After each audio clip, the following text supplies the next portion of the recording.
Hello and welcome to the show. Here, Michael Burney's definitely getting in the mood. I'm certainly in the mood as well. We've had a big weekend of GA in both codes, of course. I'm going to keep that music flying there because it really does get it done for me. Brought to you by OurGame.com. Don't forget to use the promo code OurGame and you'll get 15% off. But you want this Limerick jersey? They said I wouldn't wear it. They said it couldn't be done, but it's been done and you're wearing that Galway one. Surely, neighbours, you have a bit of distaste for Galway, surely. Small bit. But we got our first on Ireland when we bet them, so I'll take it. So it's only that sort of healthy distaste is all it is. But I tell you what, Michael Burney, you've had a busy week or so. I was at your stag last Saturday. By God, those men from Burr really are a bunch of apes. But I mean that in the best possible way because it was great crack. And I was trying to get the video of you singing Honda 50 on the bus back into town from the Navan Racecourse, but I couldn't get it done in time, so I'm after letting myself down. But it was some crack. And then you had Cheltenham to wash it down. Yeah, I'm happy enough now you didn't have that video ready, to be fair. And the exploits of that meant I had no voice for about 3 or 4 days as well, which wasn't good heading off to Cheltenham. And actually, when the music was being played there at the start, I was just thinking I was in at the Furies the other night in Vicar Street, which was deadly as well. Yeah, so yeah, been a busy old time now, but I just want to get tunnel vision back on hurling and football now and nothing else for a while. So was it Finbar Fury or Tyson Fury? Which were you in at? No, they call themselves the Furies with the E, whereas Tyson is Fury. But no, they were very good. Hard bait. They finished up with the Greenfields of France, and just hard beat that now. Yeah. Do you know what? The league, the regulation stages of the league, the group games, they're all just over now. The teams have all played the 5 games each. What we want to talk about is, who do you think has been the player of the league so far? Who has been the find? I mean, I see Eddie Brennan was tweeting yesterday about David Blanchfield being the find of the league. He has been very good. Mikey Butler, I thought, was very good yesterday. He came out with a couple of balls, and it's a tall order marking likes of Desi Hutchinson, but he was good. But who else has been really good? Is there any player that's really stood out to you? Get the comments in. They're already flying in here already. Joe O'Malley was commenting in earlier saying, can't wait for this. W-A-T-E. Man, Joe, boy. What happened with WIP? Just on the Kilkenny front, Shane, as well. Keane Kenny would definitely be another one that would jump out. And it's funny, it looks like Kilkenny averted nearly another player in nearly every line of the pitch, and a new player.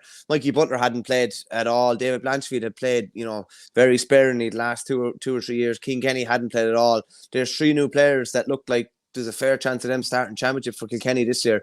They probably needed a bit of fresh blood, and it looks like they've settled in at that level pretty good. Cormac Daly would be another one for Waterford, who I think has been impressive at times. Maybe didn't have the end product maybe that you would have liked maybe at stages yesterday, but definitely huge potential. Kieran Joyce from Cork would definitely be another one too. That's just a handful of guys that have put their hands up already.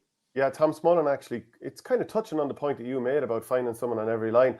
Has Cody found missing pieces? Cats look a different proposition this year. Leinster will be strong. Power Rankings A, says Richard Hogan. We might do that later in the week. I think we're also talking about doing maybe a video on Thursday on the Patreon show, patreon.com/OurGame, where we talk about who are the best players in the country now, because Rory O'Connor is starting to say, hey, boys, look at me. Well, he's the best player in the league so far this year, Shane. The Limerick player, see, a lot of the Limerick lads that are packing that top 5 haven't exactly lit it up during the league, but were obviously brilliant the last couple of championships and probably the last couple of leagues as well. The likes of Lynch, Rory Hegarty, Tom Morrissey, Sean Finn, Kyle Hayes. Tony Kelly is just back. Looks like he's as good as ever, but like Rory O'Connor has literally been unmarkable. He'd won 6 from play yesterday, and we'll talk about it later. Like, the goal, I haven't seen the goal he scored. I haven't seen anything like that scored in a long time. He basically, don't know, did he catch the ball without the hurl? I actually don't think he had a hurl. Yeah. Did both of them have no hurley? I might be mixing up something, but there, I definitely saw some score over the weekend where 2 players, neither of them had a hurley. It might have been that, but obviously he went around the keeper and kicked it in. Niall O'Leary had a rough time on him, but I think anyone would when you're exposed in that much space and that sort of ball going in. Just on that change, you know what I love about, and a lot of the best players, I think Andy Moran was one of the best exponents of it, their ability to, it's sometimes it's not played enough and not talked about enough. Acceleration is huge, but the ability of the really good players to decelerate that quickly, like Rory O'Connor had a ball at one stage yesterday, I think it was Niall O'Leary, he decelerated that fast that O'Leary just went past him. And he created a couple of yards for himself. Like Andy Moran was an absolute genius at it. He'd get out to the ball, he'd stop all of a sudden. The defender would either overcommit and give him a yard, and he'd buy a couple of yards for himself. But like O'Connor was just throwing shimmies and dummies left, right, and centre yesterday, and they couldn't really handle him. He went out the pitch when it was, and I thought this was really smart. It was gone quiet. I think Cork got 6 in a row at one stage in the second half, and O'Connor wasn't really getting the ball. It wasn't really coming near him. He went out and just looked for it and got it and got some great scores. And interestingly about him as well, I think it's really interesting because he hits the freeze on his right side. But I definitely think, like, if he was given, 10 shots to win All-Ireland, he'd hit every one of them off his left-hand side. He just loves it. Like, the stereotypical Rory O'Connor point is underneath the stand in Wexford Park, shooting into the far end off his left-hand side. He just loves that left-hand side. And I just think it's peculiar that he hits the freeze off his right, even though he probably, if he got it 9 times out of 10, he'd want to be hitting off his left out of his hand. Yeah, I think he's developing all the time. He's getting better. But interesting, that comment from Richard Hogan there about the power rankings. And it's only now I'm thinking the reason he's saying that is he's a Kilkenny man, and we had them down in 8th. Now, on the left-hand side was our original power rankings from before the start of the league, and the second one was midway through. God, we had Limerick top, Waterford 2, Cork 3. I think that's all looking good. Dublin 4 is not looking quite as good as it did. Tipp at 5 again, looking a little bit shaky. Wexford, maybe they should be further up because they're after winning every game so far, 5 from 5. Galway 7. Kilkenny 8, not feeling too clever about that. Clare 9. Antrim 10. They have stayed above Laois. Laois are the ones who've gone down, so I think that's justified. And Laois should be above, I should say, because they beat Antrim in that de facto relegation semi-final. Antrim will be slugging it out with Offaly in a couple of weeks' time. Next weekend in that relegation semi-final. I'll just start to give a brief overview of the results from the weekend. Galway beat Clare by a couple of points. Limerick battered Offaly. That was the de facto relegation semi-final. That, to be honest, that's been a bit facetious even calling it that. Wexford, they beat Cork by 5 points. Both teams had nothing to play for there, but even so, that was the scoreline. In Division 1 Group B, Kilkenny beat Waterford by a couple of goals. Dublin beat Laois well enough. And Tipperary 7-29 to Antrim's 1-17. I was down in that game. Not too many people would have seen that game. It wasn't a huge crowd and there was no footage of it. So again, let us know your player of the group stages. Congrats, by the way, to Naas CBS and Artsgull Reach, who won their first All-Ireland club title at colleges level over the weekend. Great performance from Artsgull Reach. And huge credit to Niall Moran and Paul Flanagan and so on, all the lads involved there. Also, some job bouncing back from the Harty Cup defeat to go and win the All-Ireland. Like it's a fair effort. And then I can't think of the player's name. I was out of the country at the time. I think it was the Thursday. Did you see the ball? The basketball bounced behind the back, and then he went into two players and did the spin. Look, fantastic stuff. That's what you want to see. And I saw some people tweeting about this is why you want to encourage creativity in players and not sort of coach everything to always hand pass the ball backwards and bring it through the next phase. I mean, I watched Mayo play Tyrone there on Saturday night. I wanted to smash my head off the wall the amount of times that Mayo got the ball on the flanks and the inside forwards weren't taking their man on and they just recycled it backwards. We're like, do you want to win an All-Ireland here? I mean, do you want to try and, like, Tommy Conroy is gone, but if you're going to step up and win an All-Ireland, whoever comes in his place is actually going to have to take their man on at some point here. We are going to talk about all the football. 5 teams can still get relegated, which is really interesting from the top division. And there's plenty going on across the board there. Can I ask you a question, Shane? I'm only just thinking. This is, when Borrisoleigh played Ballyhale, that was obviously played earlier in the year. But it's only kind of now, it's kind of hitting me that St. Patrick's Day is no longer associated with GAA, whereas it always was. Like, I still think there should be a big tie with St. Patrick's Day and GAA. I'm not sure what that is, but are we missing an opportunity a bit there that there should be, regardless of what day of the week it falls on? I'm not sure. Like it was always the Railway Cup traditionally down through history. Then it moved to the All-Ireland Club Finals, and now currently there's no marquee games played on our national day, which I don't know. I don't look forward to Patrick's Day as much now as a result of that. What fills the breach, I'm not sure, but I just wonder, are we missing a bit of an opportunity? I had one of my best days ever on the beer on Patrick's Day, I have to say. It was such a brilliant day. But I do take your point. And, with the league, the fact that there was no games on last weekend, was there an opportunity to play 2 or 3 of the league games on Paddy's Day? I'm sure some of the players would have appreciated being able to play on Thursday and then having Friday, Saturday, Sunday available. Now there'll probably be a training session in there to some degree. But like I'd say a lot of the players are a bit kind of like, oh God, we've had 3 or 4 days off and all the games aren't on until Sunday. So we're going to be kind of hermits for the last number of days. Whereas if some of them were playing on Thursday, they would have had, the management teams probably would have let them off the leash on Thursday night. But that kind of leads us into a discussion about would those fixtures have been appetizing, because there wasn't that much at stake in a lot of these games over the weekend. Wexford and Cork, they were both already through. We knew Limerick were going to beat Offaly. And look, and I'm sure you're not going to be sore about me saying that, but look, we knew that was going to happen. Galway against Clare was a dead rubber game. Who'll finish third? Who cares? Kilkenny beating Waterford. Waterford didn't need a result. Dublin beat Laois. Knew that it was unlikely that either would qualify. Laois were already safe. Tipperary were playing for very little against Antrim. Antrim made some changes, and that would have certainly cost them. So I think they have got to change the structure of this league. I don't know if that necessarily means going back to the old way. Now, I saw a good quote from Nisha Waldron, who's a regular contributor in OurGame, and he said, the talk of the league being a farce, there's more than just the top tier in the hurling. Now, the football is working brilliantly, but in the hurling, there's more than the top tier. And Down are now in a position where if they win the league final in Division 2A, they're up to the top tier. For them, it's unbelievable. Now, what do you think is the solution here? Is it going back to the old way where there was like 8 teams in the top tier? Or is there like a Division 1A where it's the first 6 teams are in that, and then the next 6 teams are in Division 1B, and you go into the knockout phase? People said that favoured the 1B teams, that it was too top-loaded, but it felt really exciting. What would you like to see? Because, Joanne Cantwell used the word farce, and I know she's not calling it a farce herself. She's just asking, is it a farce?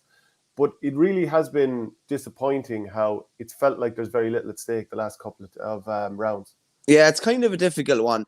For football, there's no point in saying that nearly the highlight of the year is the league in football, because it's so competitive across 4 divisions. And obviously hurling is competitive across, what is there? There's the guts of 6 divisions, but it's really only the top 12 teams that we're looking at.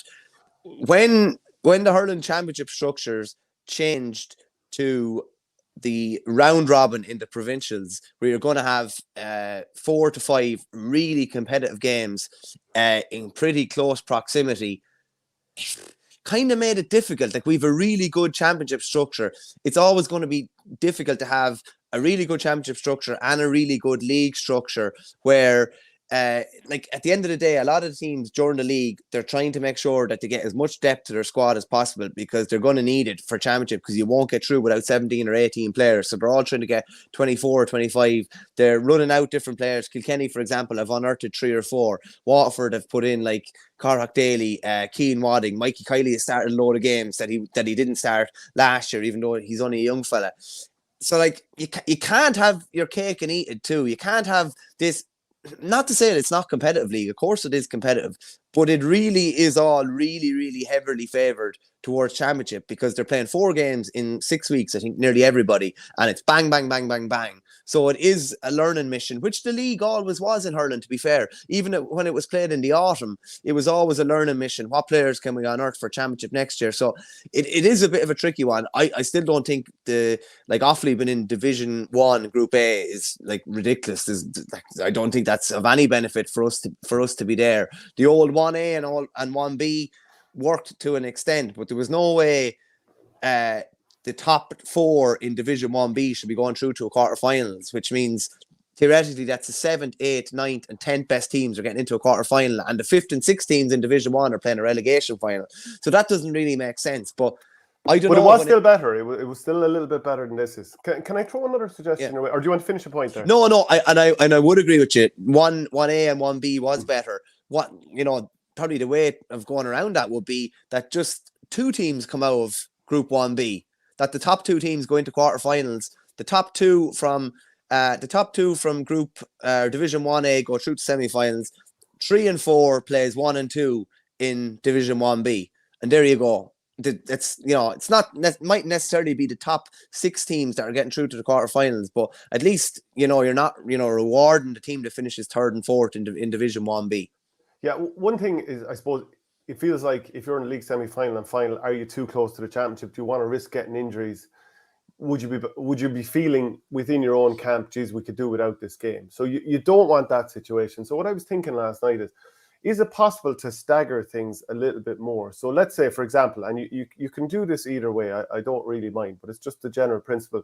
Could you start the league hurling 2 weeks earlier than the football, get a couple of rounds done, and finish the league in hurling 2 weeks before you finish the football? Then the football will keep ensure that the GAA stays in the calendar for the next couple of weeks and you don't have a massive break. So once that finishes, then the following week, the hurling championship finishes. So you work 2 weeks after again. So after the league final, there's still 3 or 4 weeks to go before the start of the championship, but every team, including the finalists, has a bit of a break.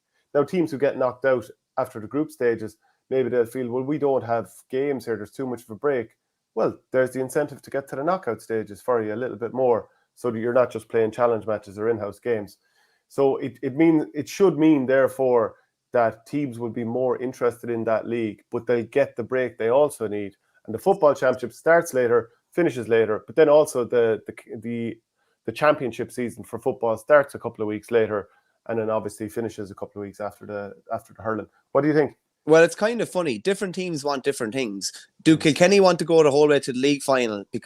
Without disrespecting teams, they're playing Westmeath and Laois in their first 2 games in Leinster. So getting to the league final and getting 2 more competitive games would really, really benefit them.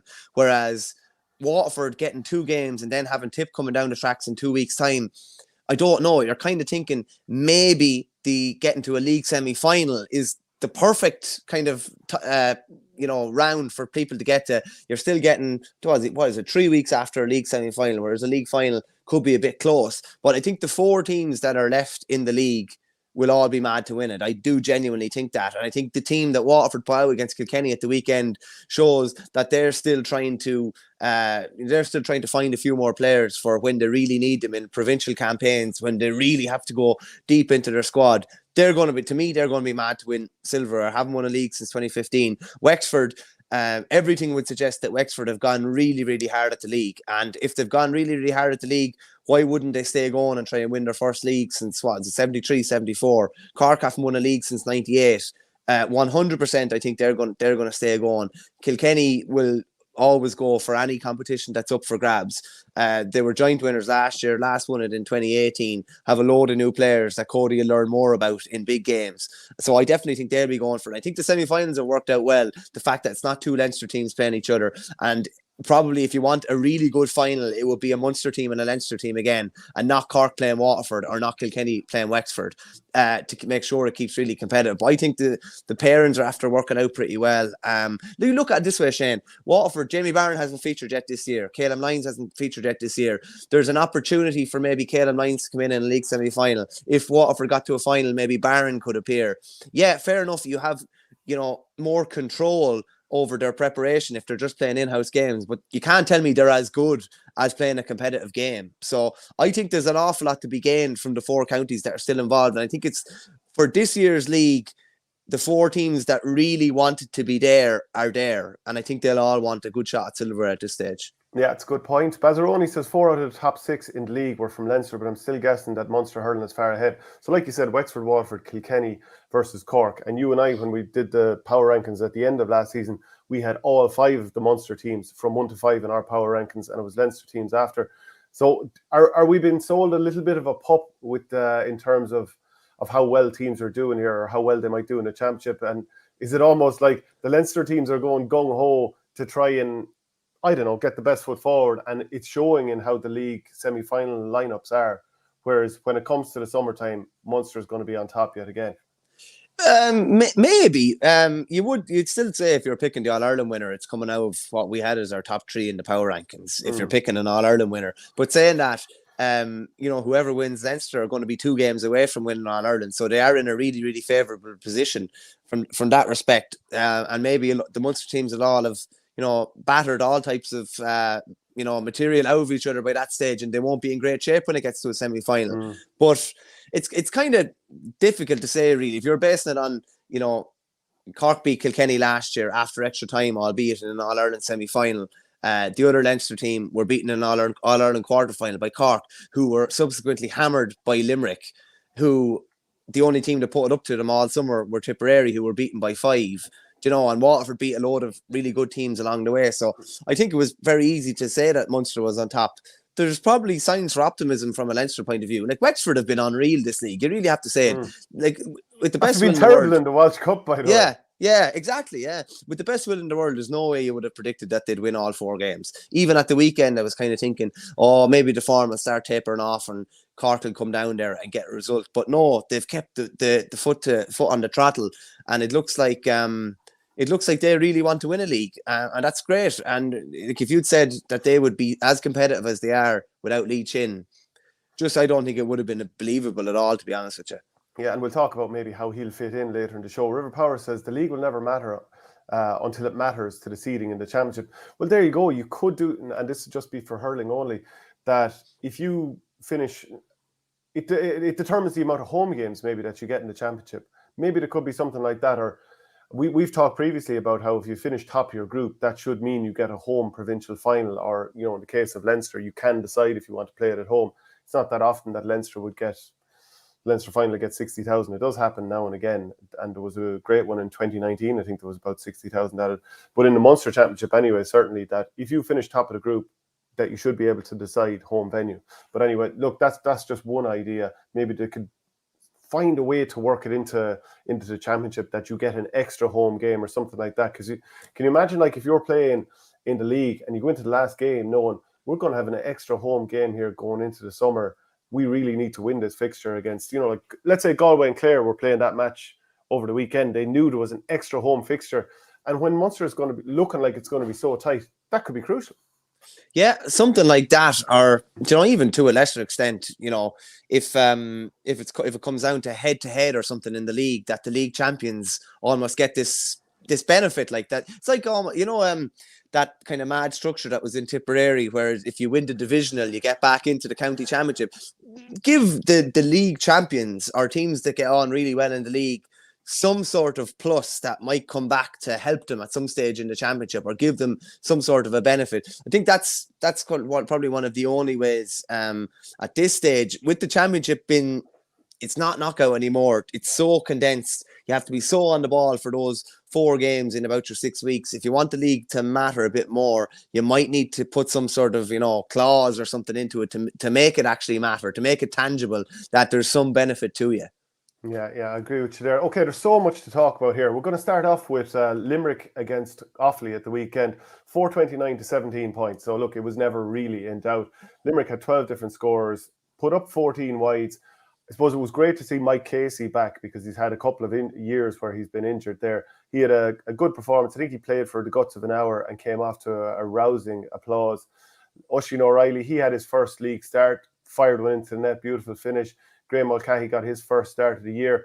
And all in all, you'd have to say it's a confidence booster for Limerick going into the championship. They have their first win of the year, competitively anyway.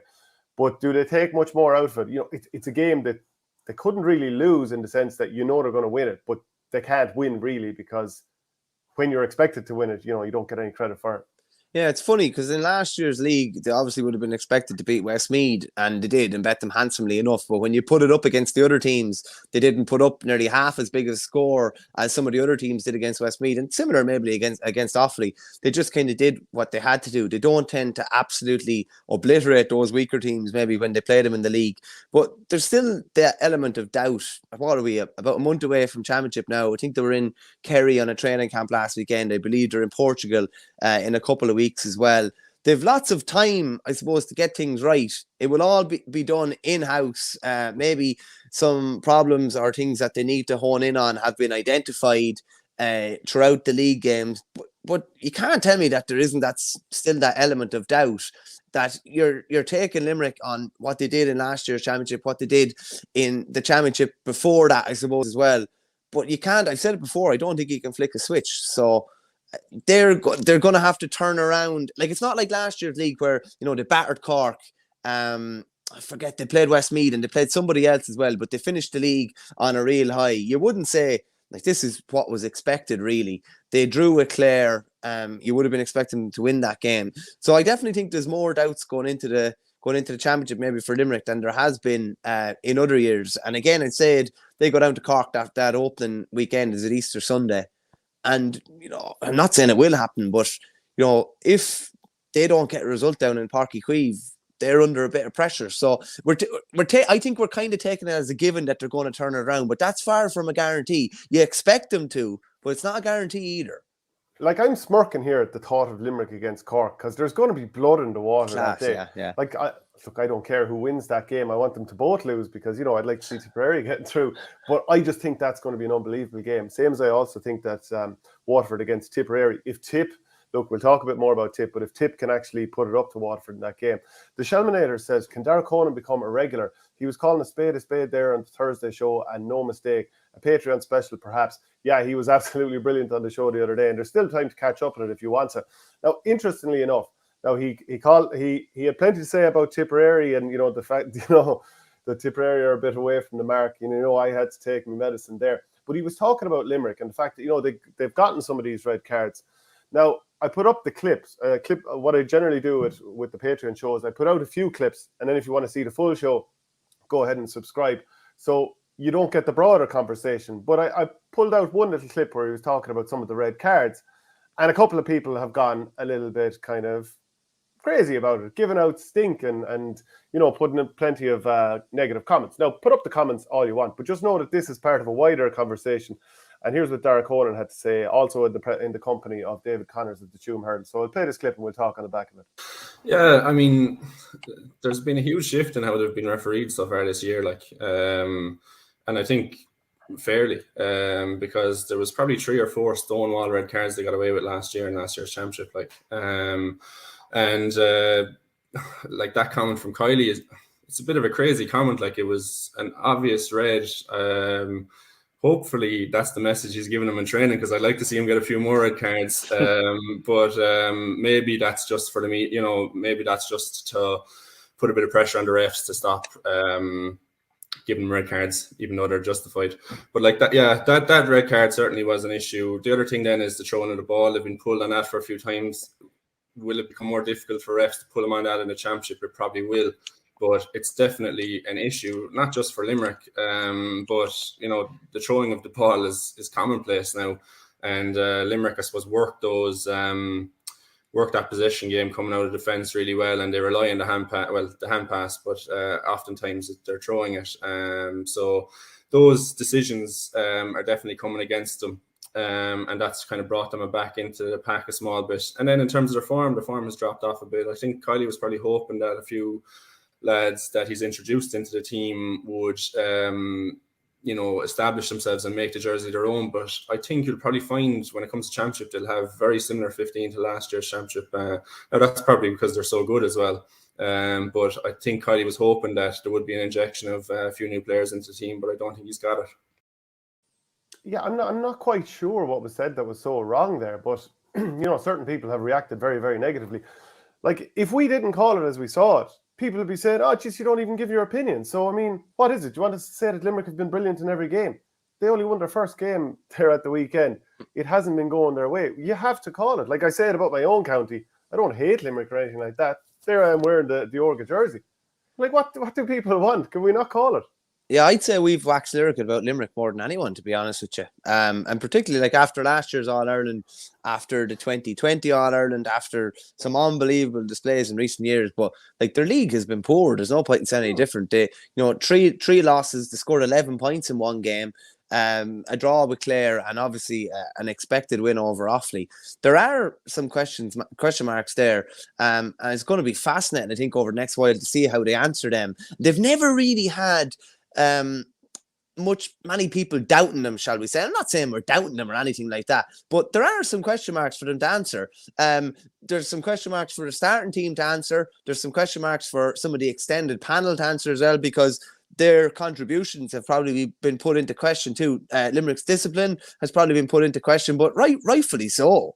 Like the facts don't lie. They've had a couple of kind of high profile sending offs throughout the league. So, and I think they'll answer the questions? I do, but they're there to be answered, and there is some doubt. There definitely is some legitimate doubt about that, and you have to just call it as you see it, and I think that's how we see it. Yeah, Colin O'Neill and Colin Coughlin are definite options off the bench for Limerick, but yes, Limerick have been subpar in the league. Form of the forwards a real worry. I wouldn't be shocked if Cathal O'Neill is starting championship. He was certainly named midfield over the weekend, and it can be hard to tell how he performed when it's, pretty much one-way traffic in that game against Offaly. But I think we saw enough against Galway in the league in a game where they lost and he scored 4 points from centre forward to think that, maybe this guy can really step into the championship team this year. And finding someone to replace Peter Casey is going to be the big thing. But we'll only truly know that when they hit the championship. There is some talk that he's making good recovery from his cruise ship, but until he's out on the field, you can't really say a whole lot there on that front. It would be a tough ask. Richard Hogan would be expecting Limerick to use the match at the Gaelic grounds as a real motivation heading down to Cork. Gerard Hegarty is trying to contain his aggression, but hasn't really honed in on his aggression level, says Joe LK20. Limerick players are just protecting their lads. Honan is dead right, says River Power. Loads of red left behind them. He didn't mention Lynch's WWE move in on the All-Ireland last year. He actually did. So if you do watch that show, if you get a chance to look at it, he talked about it, but his comment on it was the fact that Cork lads stayed looking at it and that they were physically dominating that game. And even when that incident happened, they still didn't have a physical response to Limerick, and they more or less allowed it happen. And that's one of the reasons why he, in that show, kind of questioned Cork heading into this championship season. Okay, yeah, interesting. It always, when things like that happen, I'd always be a kind of a one-in, all-in approach, and you can't let yourself be bullied. And listen, Cork were definitely bullied in last year's All-Ireland final, and I think that's probably been played back to them several times. And if Kieran Kingston wants to make sure one thing doesn't happen this year, regardless of whether they win the All-Ireland, is that they front up to whoever they are playing at any stage, be it Limerick, Kilkenny, or whoever else, and that they're not just known as a fancy Dan team that have all the pace and all the skill, but if you rough them up, they won't want to know about it. So to me, for Cork, like, how many times have you been involved in a team where something has happened in a match and you haven't reacted as you should have had? Maybe it happened to me a couple of times in games where you mightn't just be tuned in and one of your teammates might get a slap and you just don't go in, or you don't realise it. I remember boys slating me over not going in over some row in a match, and I was kind of playing poorly at the time, so I didn't kind of realise even what was going on around me. And then someone says it to you and you're nearly hypersensitive and you're nearly doing a judo flip with some lad. If there's a row or anything the next day, you just go in, and that's the way it is. But I'm sure the Cork lads have had that reminded to them over and over again. I'm sure it's bet into them, and if one thing doesn't happen to them this year, it won't be, oh, Cork aren't aggressive enough, or Cork aren't strong enough or tough enough. That's the one thing that's been aimed at them throughout the off season. I'd say that's it, from their management and even from within as well. Yeah, I have to say, when I think aggression levels over the weekend, I think of Wally Walsh. That hit he put in, was it Conor Dalton? He put in a big hit on him. Jeez, that was bone shuddering. And a couple other times he was driving lads back or getting involved. Now, I don't mean in a bad way. I mean in like, this lad is up for it. And like we'll talk about in a while, himself and Killian Buckley are players that have been there for a long time. And they're actually sort of laying down a marker to Cody a little bit about, maybe, I've got to be back in the team now, because both of them have been out of the team probably more than they've been in the last couple of years. But we'll come back to them in a little while. From an Offaly point of view, I mean, what stood out to me with some of the goal chances was Pat Ryan was all on his own for that fourth goal. A ball went in long and he was kind of on his own, caught it and he drove it to the net. But to me, it just felt like Offaly were absolutely gassed late in the game. A lad like him comes on fresh. And, that might be the problem when they're coming up to this level, that they're going to be against teams that are just going to be able to go hard and bring on really, really good subs. And all of a sudden, you're just in serious bother. And minus 83 score differential kind of tells you the story. Yeah, probably the Cork game aside, they've actually matched up okay. Maybe Galway as well, but they matched up okay against Clare for about 50 minutes. Very well against Wexford for about 50, 55, 60 minutes. Limerick the other day, not saying they matched up well with them, but it was, somewhat competitive until a point, and then Limerick ran away in the last 10 or 15 minutes when we looked like we were out on our feet. But I suppose that's only natural to some extent. You're trying to get lads up to that level. There'd be something wrong if they were coming from Christy Ring and were able to compete for 70, 75 minutes, I suppose, against these teams straight off the bat.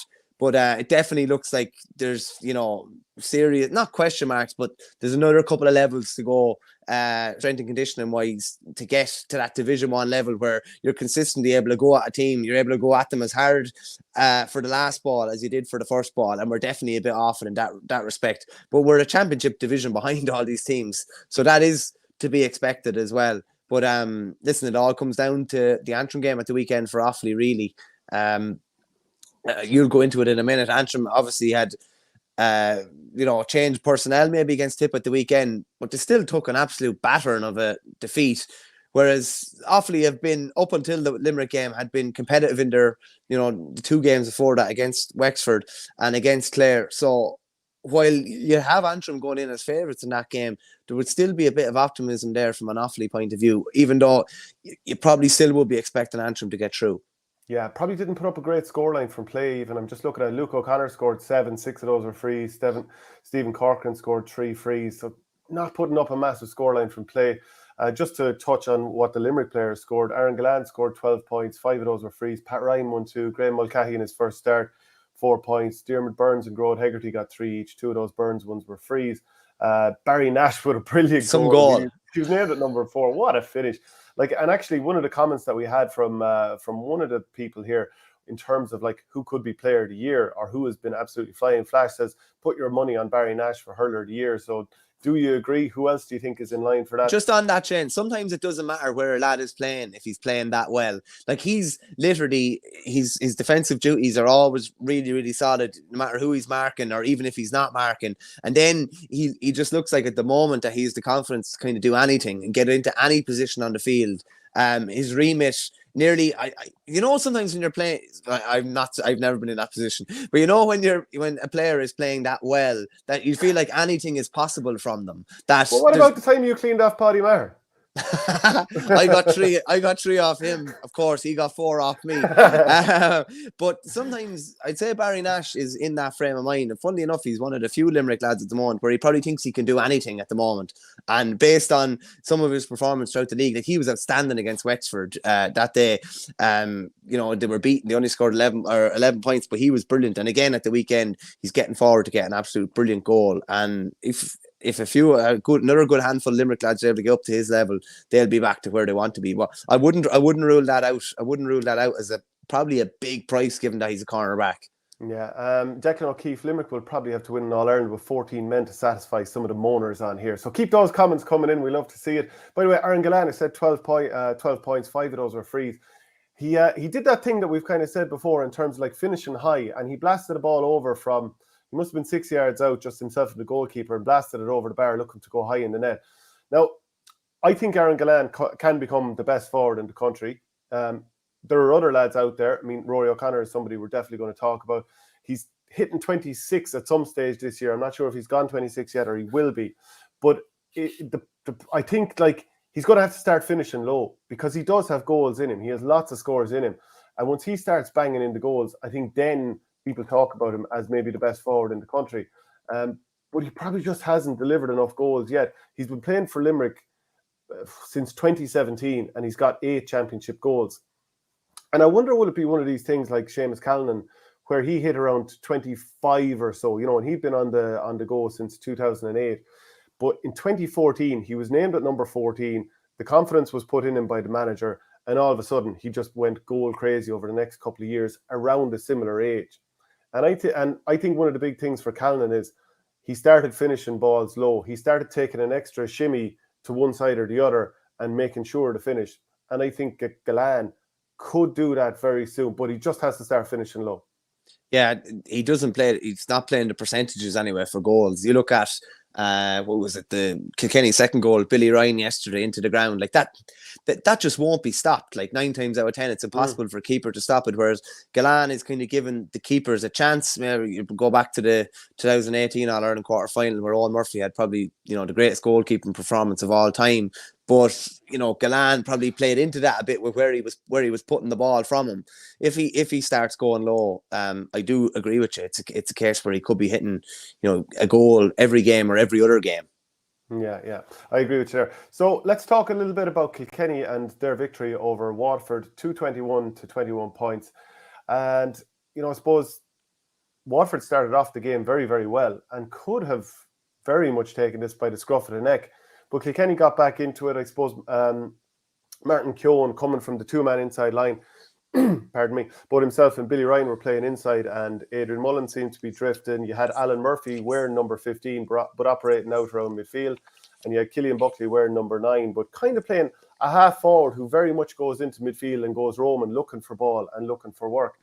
And I suppose I'm going to bring up a couple of images. So there was a couple of things from the game that stood out to me. And I thought it was good stuff. I mean, Waterford definitely were somewhat changed for this game. That wasn't their championship starting team. And you've already mentioned that they've got Caleb Lyons and Jamie Barron to come back also. But these are a couple of things that I saw from the game. And I wondered at the very start, were Waterford dialed in for goals the way they normally are? You know, the way that is their modus operandi this year. Let's run down the middle. Let's draw a man. Let's feed somebody for the goal. And I thought Mikey Kiley, who's somebody who I think has goal machine written all over him. Look at what he did in the Fits. But this chance at the start of the game, there was just, I think you can see in the top corner there on the TG Carr clock, there was 2.5 minutes gone in the game. And he's got the ball there. And I'm just he's after getting a nice ball across from Desi Hutchinson. And I'm wondering, why isn't he going at his man there, drawing a man and maybe feeding, I think that's Colin Dunford on the inside. Because there is that space, you can see with the yellow arrow there, he can go that way, he can cut in between both defenders. I think that's Tommy Walsh to the left and Hugh Lawler in front of him there. That is a great opportunity to try and draw a goal. And I thought to myself, geez, are Waterford dialed in for it the way they normally are here? So anyway, he passed up that opportunity. But in the next couple of minutes, Carrick Daly, twice, he tried to drive down the middle and set up goal opportunities. It didn't quite happen and a hand pass was cut out. But he was doing that thing of driving straight down the centre to try and manufacture those opportunities. And I was like, okay, look, maybe that was just an aberration and Kiley took his point there, get himself on the scoreboard and so on, which is fine.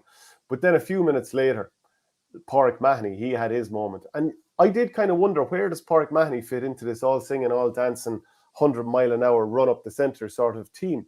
And I was like, God, he's after doing a couple of great stick passes here early in the game, and I can see now the role where he's going to feed ball into Desi Hutchinson, his clubmate, as he does at that level. And then it was this ball into Austin Gleeson. So the ball had been worked out from the corner. I can't remember who exactly worked it out to Pádraig Mahoney, but he did that. Like, the point is on there. And, you know, a lot of selfish forwards will just take it on. But he said, let's go for the jugular here. And I think if Brian Cody is looking at this, he might be a little bit worried about a couple of times early in the game. His team is absolutely wide open for goals. Beautiful stick pass into the breadbasket for Austin Gleeson. Ozzy would normally bury that into the net, but didn't on this occasion. But that was just something that stood out to me. So to you, the fact that they are looking for those goals, they didn't score them in this game. It was Kilkenny who scored 2 goals, but then also Pádraig Mahoney's role. Yeah, funny enough, Shane, Kieran Bennett went through a ball very, very similar to that Mikey Kiley chance at the start of the Tipperary game. And I immediately thought in my head, oh, he took the point when I thought they may not force the goal, but I thought potentially it was on. And maybe it was something similar yesterday. I don't know. I kind of felt against Tipperary that they didn't want to show their hand too much. That's just my own opinion, because I think they'll go for the throat, and if they can hit 10 goals in that Munster game, that they will go goal. It didn't look like that yesterday again. Mahoney's role is interesting. Waterford are obviously all about mobility, all about pace, all about off-the-shoulder running, just massive energy. He has plenty of energy, obviously, but he can do plenty of the work, but you can always not carry a lad, but you always need a lad that's going to be able to tread a ball like that. For all the work that certain players can do, he can, put the ball in a sixpence for someone, and that's what he can do. And it might look like, because he was taken off at half time yesterday, it might have looked like, oh, he had a poor game or whatever. But I definitely, Liam Cattle made some comments after, just that they were going to give him a run out for 35-40 minutes and just get things back into gear after the club campaign. Same with Desi Hutchinson. He wasn't really up to the pace with yesterday, even though Mikey Butler did very well on him. And I think they're nearly nice games for those players to think, okay, I was on top of the world a couple of weeks ago with the club. I'm back down to earth here. I have to get back going hard at this, going back hard at county hurling. But I definitely think there's room for Mahoney in that Waterford team. There's a couple of different roles from coming in when a game opens up, and the ability to tread those balls as well. That's allied to the pace of Jack Prendergast and a few other guys. So I think he could be a good foil for some of those guys. I don't expect him to be bombing down the middle like them, but he can put the ball in through the eye of a needle for a lot of lads as well. And what I said to you off air as well, his ability and knowing where Desi is going to be, knowing what run he's going to make, knowing the ball that he wants to give into him, I think that's key as well, because how many times did we see it with Ballygunner where he was the one delivering in glorious kind of crossfield ball, glorious ball even down the line for Desi to work with. So I definitely think he's going to have a big role to play. Yeah, the Shelminator says Kilkenny are a team full of retreads and refurbs. Cody Folkestone and Leinster title not good enough to go any further. So I suppose he's talking about, is he talking about the likes of Wally Walsh there and Killian Buckley and maybe finding different roles for him? Wally is kind of doing the same role that he always did, but he is kind of playing well and he's kicking on again. So maybe that's he has the refurb energy, there. Shane, as well. He has that energy and that bite between his teeth back, and that's kind of what made him the player that he was for so long. It was that big threat. If Wally gets the ball and he's running at you, he could absolutely go to town on you, and how physical he was, and how he just was so overon physically for a lot of players. And he has that little bit of an aura back about him again. And he just talks about refurbs there. Like, it's almost like, Pádraig Walsh going up centre forward. At different times yesterday, he was just so elusive, was able to find himself free at different spots. Like, I just love to see it. The Killian Buckley was getting the ball at different stages, and the point was never going to be on for him from 100 yards. That's not his style of play. But there was a flick pass on to Pádraig Walsh, and he was able to score from 70 or 80 yards. And something you had said even just when we were preparing for the show, teams were taking Pádraig Walsh out of it at centre-back a lot of the time. They were either raining ball down on top of him and putting loads of bodies in around him, or they were just playing around him. And now all of a sudden, he's kind of playing that role that lads were playing against him at times yesterday when he was playing centre-back. And you have to admire Cody to some extent, that a guy who's been playing basically in the backs for Kilkenny since coming in for the All-Ireland final replay in 2014. Apart from, I think he started wing forward against Wexford in the championship game in 2017 on the back of an injury. He hasn't really played in the forwards for Kilkenny, but he looks like, I don't know if he'll play centre forward or whether he'll go to wing when TJ comes back. But he's a guy that can hit 4 or 5. Another guy that can hit 4 or 5 from play in their attack, and you can't have enough of them. So, like that is like, it's a massive thing. Pádraig Walsh was being bypassed to some degree. So why not bypass a player who's maybe not quite as good, or because he's a game winner? I mean, you can see the value of him playing like fullback, and obviously there was the odd big full forward like Liam Rush who gave him a little bit of trouble, but he was very, very good there. He's been very good at centre back, but you can get bypassed there in the way that in the past you could get bypassed quite easily at midfield, depending on how a game went and the ball's just over your head. And like, teams always try to bypass that centre back. So try and put him in a position where you're in control of whether the ball goes into his neck of the woods or not. So there was a couple of different ways that I saw Kilkenny setting up in this game, or how they used the ball. So they tried to go short, and a couple of times it didn't work out. And there was one instance early in the game where Kilkenny tried to work the ball out, and Hugh Lawler tried to do a stick pass to Richie Reid, so the fullback to the centre back, but it ended up getting intercepted by Neil Montgomery, and he put the ball straight over the bar. So now and again, it'll go against you. And another time, it was in the 7th minute, it ended up being a long-range point for Austin Gleeson. But what Kilkenny had done was they did a stick pass out to probably the full-back line, then out to the half-back line, worked it around the back, and eventually tried to deliver it up the field. Now, I talked about this with Tipperary as well. They'll try and work the ball out, but can you get the ball far enough the field up to deliver it then to someone in a dangerous position, or be in a shooting position from 65 yards out where you're being unchallenged? A bit like how Limerick do it, and do it so well. They got turned over when they eventually had to truck it up the field after a few passes around the back. Darragh Lyons got the ball, did one of his textbook beautiful stick passes 30 yards into Ozzie Gleeson's hand. He threw it over the bar. So Kilkenny were trying to work the ball out the field, stick pass, and run the ball out from the back. David Blanchfield, who's been very good, he did it a few times as well.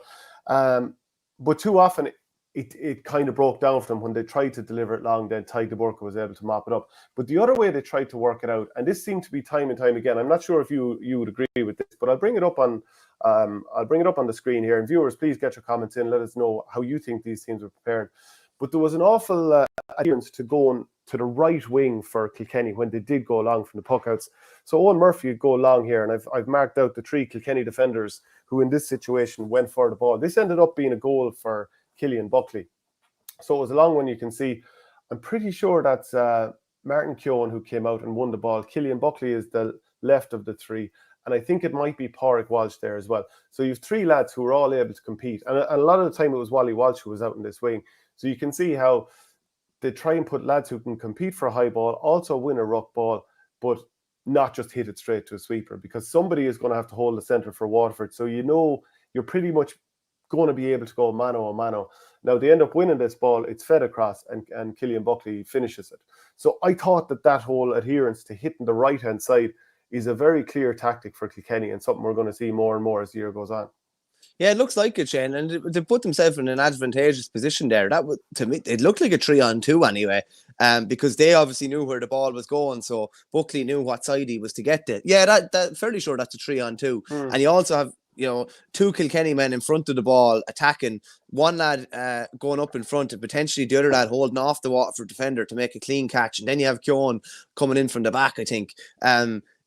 That's all to do with, you know, we would have probably criticised Kilkenny for it was too predictable. We knew what they were going to do with their puckouts, but if it's predictable, as in they know where it's going, then at least you have some sort of advantage. Whereas if the defence knew, any team they were playing the last couple of years knew where the ball was going, so that's the defensive advantage. It's an advantage to the opposition. When the ball is in your hands, even if you are putting down what looks like a 50-50 ball, if one of your midfielders at least knows generally what side it's going to, he can get to that side and give them a better chance of winning it. So it does look like things are a lot more kind of nuanced with what Kilkenny are doing now. Even Buckley's role, he starts as a corner forward almost, sometimes plays as like a third or fourth half forward now, which wouldn't have been a role. He obviously came on the scene, well, he played half forward. He was a wing forward initially, yeah, wing forward initially.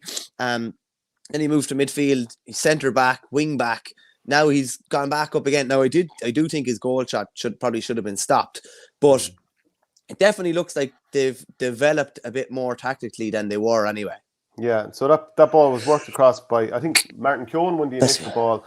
He gave it out to Pádraig Walsh, who did a stick pass across to David Blanchfield.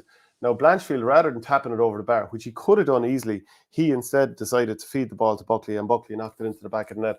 So that was quite a good goal. Also want to look a little bit more about what Kilkenny are doing. So Alan Murphy seemed to be out in midfield all the time. There was actually one comment in wondering, does he foul the ball actually when he takes a free? And he does keep it in an inordinate amount of time up on the stick, sort of holds it up there and then scoops it up again before striking it. But he's a very good free taker. So let us know if you think he's fouling the ball there. Probably just right on the margins. But also just even the Buckley role. So I have him here circled in red at the bottom of the screen. So he's wearing number 9. But it seemed to be like, so this was a puck out for Waterford here, and you can see that they're about to get going. But it does seem that if they have players far enough up the field, that he or Wally Walsh or whoever will press up just enough to make sure that they can engage that player and stop the short ball.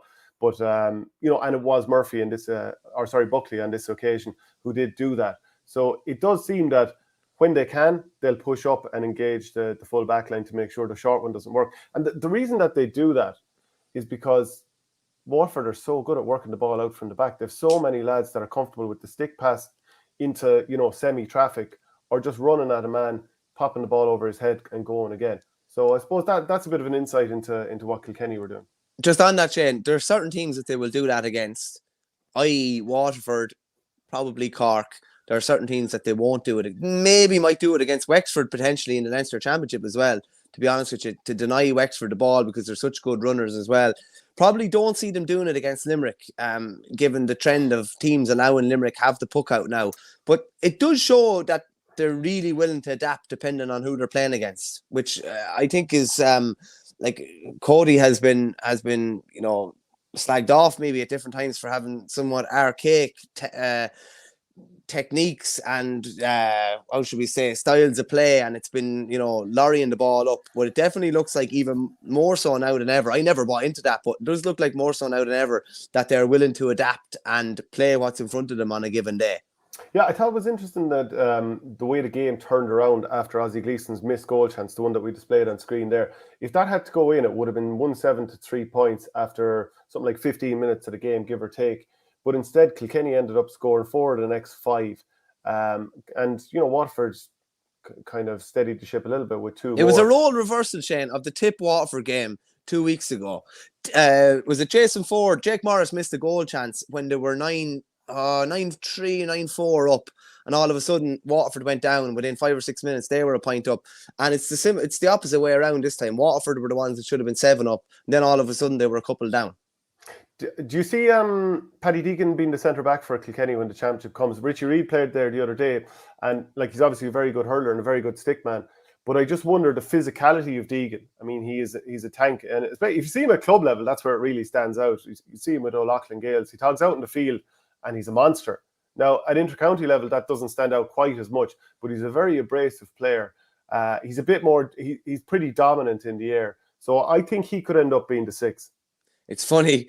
After the Kilkenny County final last year, we were hovering the possibility of him being a forward for Kilkenny. I know. So you don't really know how things will go.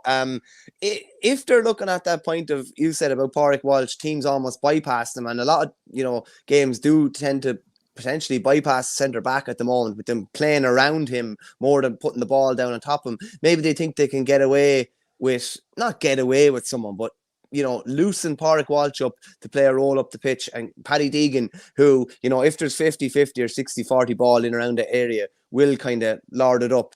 But it is a big departure to throw someone in centre back who's played very little league. Has he played championship centre back before? Would have been probably Killian Buckley at centre back, would have been Pádraig Walsh at centre back. Paddy Deegan's played a corner back, wing back, probably midfield.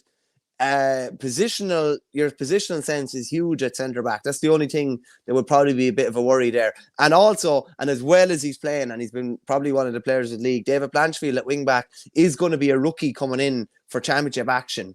And maybe Mikey Carey. Well. Yeah. So then you could have a rookie half back line, and that's okay during league games. But when things are going wrong in a championship game, maybe that's when you need your Pádraig Walsh at centre back to really steady the ship, a guy who's been there and done it. But listen, it remains to be seen. Things look quite rosy on the Kilkenny front at the moment, though. But yeah, and then you have TJ Reid to come back in, Owen Cody to come back in, probably play a good bit more. He's obviously definitely going to be a starter. Billy Ryan looks like we've said it about him for a couple of years, that he's almost nearly ready to catch fire, but not quite. He caught fire at different stages last year and was brilliant against Cork. He hit 4 points, I think, off Rob Downey in the first maybe 45-50 minutes, and then kind of went out of that game. But there's definitely signs of potential there for them anyway. Yeah, Waterford still have that soft belly underneath, says Flash. If Tipp beat them in a championship, the Tipp public will never let Cahill live it down. Joe Butler has to be Paddy Deegan at 6. He cleans up a lot around him also. I better get back to work, says Fred91. We'll make sure to watch the rest of the show later on. It'll be available. Yeah, interesting point you've made here in the notes. TJ Reid, Conor Fogarty, Richie Hogan not involved. I wonder, is Hogan going to get much game time? He was involved in the 26 over the weekend. Like you said about Billy Ryan, it looks like this could be a big year for him. The DJ Foran red card, I know people are probably giving out about it, but if we're being consistent with how we're looking at the rules this year, I think Foran probably had to go for that. And his reaction where he kind of went like that straight away, I think he knew himself it was probably going to happen. Now, we did mention a player of the league so far, or find of the league, and one of the players mentioned was definitely David Blanchfield. So I just want to see it, who else has been mentioned in the comments by people. Let me just give me a second here. Mark Tobin says Rory O'Connor player of the league, surely. Mikey Carey says Richard Hogan. I put in a shout for Mikey Butler in terms of find of the league. David Blanchfield, outstanding. Rory O'Connor mentioned again by a number of people here. I'd also say a couple of players outside of that. I think Conor Bowe has been a decent find for Tipperary, probably not been spoken about all that much. James Quigley hasn't put a foot wrong at full back, and Craig Morgan has actually been quite good also. So there's a few players there that I think could step up in terms of finds of the league. Is there anyone else we haven't mentioned? Also, sorry, Mark Tobin says Conal Flood and Oisin Foley discovered Wexford, although Flood did play last year, if I remember correctly. Yeah, there's been a couple of Wexford boys. Charlie McGuckin's obviously played quite a bit as well. Mikey Casey too for Wexford, and he's a double barrel name. Is it Corey Dunbar? Corey Dunbar Byrne, is it? One of those, yeah. He was very good at the weekend too.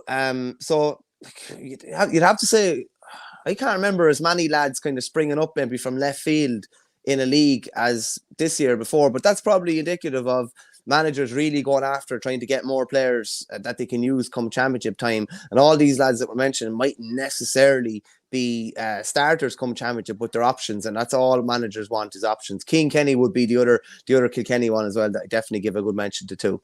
Yeah, Isaac Dolan, would you rather Desi Hutchinson or Rory O'Connor? What a horrible question. Yeah, it's a great question. It's a brilliant question, but I definitely They're couldn't different decide. types of players in the sense of I don't necessarily think Rory O'Connor is an out and out corner forward, whereas I think Desi is an out and out kind of corner forward. I'd have no issue. Like Rory O'Connor can come out to the 65 at different stages, which maybe gives him more versatility. Whereas you'd probably say Desi would generally be, if he's inside, he's inside. He can come out, but I don't think he's not gonna kill you from the middle of the park like a Rory O'Connor could. But Rory O'Connor's probably not gonna kill you inside like Desi Hutchinson could. Geez, I don't know. Maybe he will. He scored 112 there at the weekend. I know it wasn't often played. Kieran Joyce has been very good for Cork, says Liam O'Callaghan. Definitely has. On paper, I think Galway have the best full forward line with Mannion, Whelan and Concannon, says Isaac Dolan. The red card is a real find for the Limerick crew, says the Shelminator, which is a very good one, to be fair. Joe Butler, it was probably a red card for DJ Ford, but it was directly in front of me and there was nothing malicious in it. Small man raising the ball against a huge man challenging. That is a fair point too. Yeah. Rory O'Connor will be man-marked in the championship. Well, look, best of luck to whoever has to do it because they're going to have someone else around to make sure of it. Sean O'Sullivan, be careful with those double barrel names. Very easy to slip in a funny name with them double barrels. And actually with Sean O'Sullivan, I should have pre-read the comment before throwing it up. He caught me out before. Mark Tobin, Conor Mack in the corner, Lee Chin full forward, Rory O'Connor in the other corner. I would say have two men inside max if you want to get the most out of Rory O'Connor because he needs space either side if you want him to be able to turn and go at his man and get in for goals. Another great show, says Popo, best hurling talk in the country. And by the way, do sign up for patreon.com/OurGame on a Thursday. It's $5 a month, works out a 50 set of podcasts for the year. And that's before you talk about the match reports and the extra interviews we do as well. So please do consider that. Right, let's talk about Tipperary. So I'll let you give your thoughts on Tipperary overall over the course of the year and just reflect on the scoreline here. And then you can ask me whatever you like. I was there at the game. Well, I saw Tipperary at close quarters against Waterford, and there were a couple of kind of worrying things, I think, if you're looking at it from a tip point of view or even a neutral point of view. Probably questionable pace in defence, questionable positioning at different times in defence. Waterford seemed to come out with the ruck ball the vast majority of time in that game. But like Tipp put up a huge score against Antrim. No matter what Antrim side they put out at the weekend, it's still a huge score, 729 to 117, and like it was a 30-point win. And the first thing I think of with that, and you were at the game, like did you learn anything from that kind of 30-point win, or was it just a matter of a bit of a turkey shoot, or is there actually things that you can say, yeah, X worked, Y worked, Z worked, this might happen in championship as a result of this? Do you know, I did learn a bit from this. And look, it's only fair to say that Antrim did make a few changes. They didn't have Neil McManus playing. They changed goalkeeper. Jared Walsh wasn't playing. There were changes. So you do have to bring that into the equation before you say a whole lot else. Now, I'm sure Darren Gleeson coming down home to Tipperary with this Antrim team, the last thing he wanted to do is lose by 30 points. So obviously that's a tough pill for both him and the team to swallow. Now, the upsides were Keelan Malloy was brilliant and scored 5 points from play, all in the first half from midfield. He was exceptional. Sean Elliott scored a couple of points. James McNaughton scored 3 from play from centre forward. A few other lads did okay, and Donal Nugent bundled in a goal late on. There was also a penalty won by Conor McCann, which was saved. So they did create some chances. But look, realistically, the game was done and dusted early in the game. Now, what did I learn from it? I learned that Mark Keogh Tipperary are going to have to hang their hat on Mark Keogh playing on the inside forward line this year. And the reason that he's so important is he does for Tipperary what so few forwards have been doing for Tipperary for the last couple of years, which is get out in front, win the ball, turn and go at your man. Because that's the way that you create goals, obviously, if you're able to deliver it well enough to the inside line. Now, it's always great if you can have runners through the centre who create goals either by drawing a man or by carrying it the whole way in and burying it. For example, Jake Morris might be a player who does that. But Mark Keogh is very important in the sense that he will test a man out. He's physically very strong. And I think his instinct is to go at the man. And Tipp scored 5 goals in the first half. Every one of them you can trace back to Keogh because he put 2 of them into the back of the net. He set up Jason Ford for one. He sort of won or was battling in a ruck that allowed Michael Breen to solo away from it and bat it into the back of the net.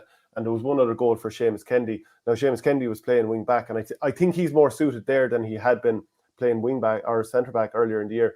But he followed the ball up the field Mark Keogh gave him a nice little ball in over the top, and he finished it from a similar angle to where Ozzie Gleeson missed against Kilkenny, just to the side of the 14, and he put it into the back of the net.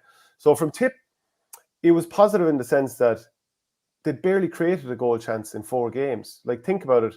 The one goal that came was a short puck out from Owen Murphy that was intercepted by Dennis Maher in the Kilkenny game, and he fed it in for Jake Morris to put it into the back of the net. So to then go out and score 7, that's really, really positive, because it makes you think, okay, maybe Tipperary aren't quite as blunt up front. Maybe there are goals in the team. Now, who else played well?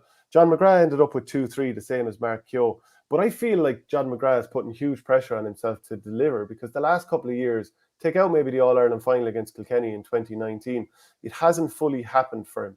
And he found himself out of the team, nearly scored a great goal against Waterford towards the end of that quarter-final last year, but it hasn't really happened for him. And the first maybe 7 or 8 balls that went into him in this game, now some of them were like high balls that he could catch. He was in front of his man. Now, it wasn't uncontested, but it was very much his hand was there and he could have caught it. And he spilled them on the ground. And, myself and the journalist beside me were a little bit like, geez, you can see the confidence isn't quite there. And then another ball or two came to him low. That sort of one bounce, it's there to be controlled, turn and go about your business. And it just wasn't coming up for him. And you were thinking, you know what, it's not really happening for him. But to be fair to Colin Bonner, he left him out there. And eventually he got a goal. Robert Burns soloed through the middle, gave him a hand pass, and he finished it low under goalkeeper Paul McMullen. And you were like, okay, that's a confidence booster for John McGrath.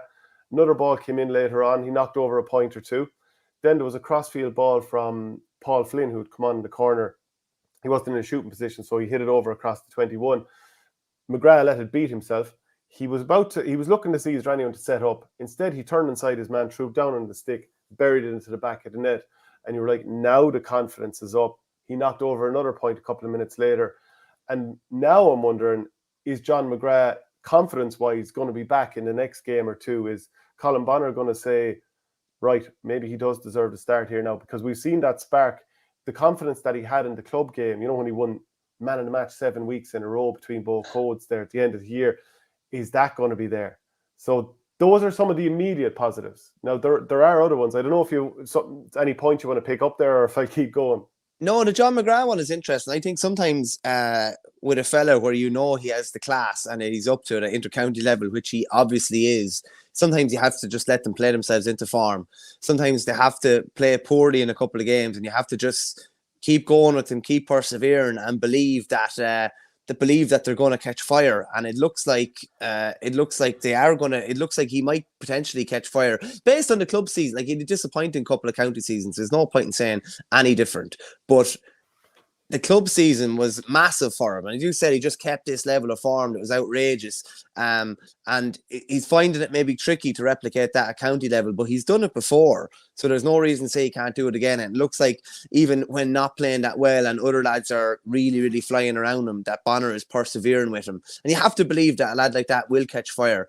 And that's why you kind of leave them on. You kind of have to make an exception to the rule with some guys, because they need John McGrath. They need John McGrath on form come Munster. And taking him off at half-time or after 40 or 45 minutes without a score or playing poorly is not what's going to work for him. So it looks like, from Bonner's point of view, hopefully persevering will work there. And just interested, Shane, you probably wouldn't have learned much about defence, but like what do you think the makeup of, like, the Tips League is over now? What are the starting six defenders going to be, do we think, are the two midfielders? Well, if you go on the match programme here from the game at the weekend against Antrim, and there are comments coming in there saying that basically Antrim were a disheartened team, and they did make changes because they're targeting that game against Offaly. That might be totally true. So everything I'm saying is framed in that context. So, but I'm looking at it and wondering where can Tipperary kind of kick on for the summer here. And there are crumbs of comfort. I see, like, Conor Bowe, he gets the ball and he's soloing down the centre and trying to set lads up. His instinct isn't always to just take on the pot shot. And that's something, remember after the Waterford game, I kind of pointed out one situation where he did shoot over his shoulder when he could have soloed down the centre. But to me, there was a marked change in Tipperary, whether this was intentional or just the way it worked out, that he was trying to solo from his man and test his man. Michael Breen was trying to, Noah McGrath was able to pick off a point or two here or there. Jason Ford looked dangerous when he was inside. And I'm actually wondering, will will Keogh and Ford be inside a bit and let John McGrath roam a little bit, or how will it pan out? But to answer your question about the backline, Cathal Barrett's definitely going to start at number 2. And like, you know, the way against Kilkenny, he tried a stick pass back to Brian Hogan at one stage and put it out for a 65. He actually did try to do a crossfield stick pass to Brian Hogan during this game and put it out for a throw-in. So, not a throw-in, wrong sport there, but put it out for a line ball. But like, he was brilliant. But that to me just kind of pointed out that Tipperary are going to try and work the ball backwards to go forwards. So it'll be Barrett. I'm thinking it's going to be James Quigley because he hasn't put a foot wrong. And even though he mightn't be the most flashy player in the world, maybe he just knows how to play full back, because he'll do the right thing with the ball. He'll try and give it to someone who can do damage, and he'll just try and mark his man. So like, every team needs a stopper, so he's looking good. I think Craig Morgan is going to keep his spot at corner back, and I think it might just be the team that we're seeing now. There's obviously confidence in Robert Byrne, and the way he's trying to use the ball. Again, I think he needs to stop batting high balls when he can catch them, but I think he's starting to settle into the role. He's an abrasive player, just as long as the discipline's okay. Ronan Maher's going to play at centre-back. He was really good, scored 3 from play. And Seamus Kennedy, who I'd said earlier in the year is more suited to wing-back, I think, or maybe one of the full-back line, you know, because he's got that pace. But anyway, look, I think he's going to end up there. I'd like Barry Heffernan to be a wing-back, but it looks like he's going to be midfield, and then Dan McCormick beside him. So I think Tipperary are probably, after how the last couple of games have gone and the way that they fell away against Waterford, I think this was a useful, confidence-injecting performance, and a couple of players have been found. I have to say I'd have Barry Heffernan at wing back every day of the week if it was up to me. And I just think I think it's one thing Why saying... No, that's the key thing. Why would you have him there? I think he drives forward from wing back. I think he's more effective driving forward at wing back than he is driving forward. It's different driving forward from midfield. He's actually the one that will be coming out with the ball at wing back a lot of the time. He breaks the line unbelievably well. He's capable of taking a point from 90 yards, anywhere with inside 90 yards. I think athletically he matches up really well against the modern day kind of half forwards, the likes of Hegarty or Morrissey. I think athletically he should be able to duke it out with them fairly well. And I'm not sure. I think they're trying to fit him in to midfield because of maybe a lack of options in midfield rather than that actually been his best spot. That's just my own opinion.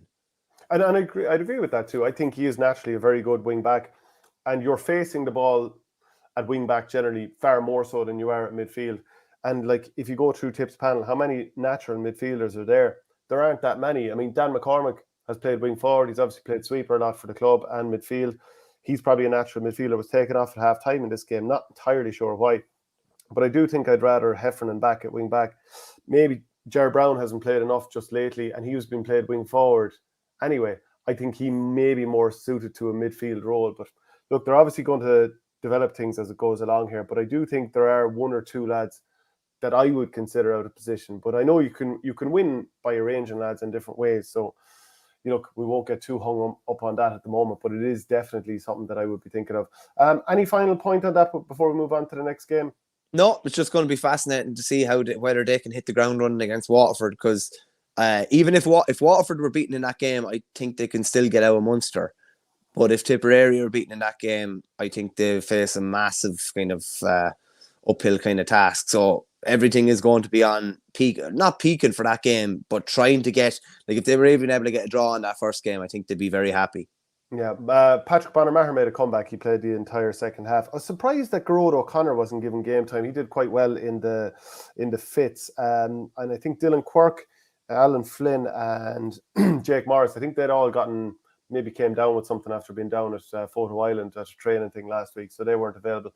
But anyway, we'll be seeing more of Tipp in a few weeks' time against Waterford in the Munster Championship. By God, we can't wait for that. Dublin beat Laois 231 to 124, so that's a 10-point win there. But the big thing that stands out is Rian McBride looks like he's going to be suspended for the first round of the championship, which is against Laois. He's been having a really good league, but he can't have any complaints. He did dump a player basically head over heels. So, you know, what sort of complaints can he have? No, it was a bad tackle. It was kind of like Cian Lynch's tackle in the All-Ireland final last year. Just a really bad tackle. That type of a tackle, head-high tackles, and it was like a judo throw. Just doesn't have any place really, you know, in hurling. It's just the ramifications of something like that, what could happen, and how, depending on how you land, are just not even worth thinking about. So yeah, definitely deserves a suspension, and that's a disaster for him, and a bit of a disaster for Dublin as well, that he's going to miss the first round of the championship as a result of that too. But you reap what you sow. Yeah, unfortunate for Mark Shutte to go off early in the game. He's only just making his comeback, but I don't think it was a serious thing. I think it was more a case of getting stitches. Keane O'Callaghan was quite good. Donncha Ryan, who's been introduced this year, he was quite good. Did a good man marking job on Paddy Purcell. I think Fergal Whiteley was quite good. So there are positives there for Dublin. Donald Burke scored 14, 3 of those from play. Whiteley with 7 from play. Eamon Dillon and Alex Considine scored 1-1 each. Actually, he obviously did that injury last year, and I wondered with Eamon Dillon, Trollier as he's called, he hit a point in the 12th minute, but he had 2 runners who were coming through on the overlap, so he was cutting across field to strike over, running across the line, and he had 2 players coming through, either of which would have been in for a goal. And I think that's the sort of stuff that might catch up at you when the management team is looking at this. Would other players have given it off? Or maybe they're happy for him to get the confidence boost of getting scores on the board. But you're going to need goals if you're going to be getting through that Leinster Championship this year. Big time. And Shane, it's gas how it changes in a couple of weeks. Like before that Kilkenny game, we probably had them ranked 1 in Leinster. It's not too far to fetch to say that there could be 4 in Leinster now, and that's the beauty of Leinster probably this year, is that you just don't know. We Kilkenny probably ranked 4 a couple of weeks ago, and they probably could be number 1 now. Do you know what I mean? So it's fascinating. Dublin have used nearly this, going through, the personnel has been pretty much the same the whole way through. They're probably the one team that have experimented the least amount of any of the the top ranked teams in Munster and Leinster.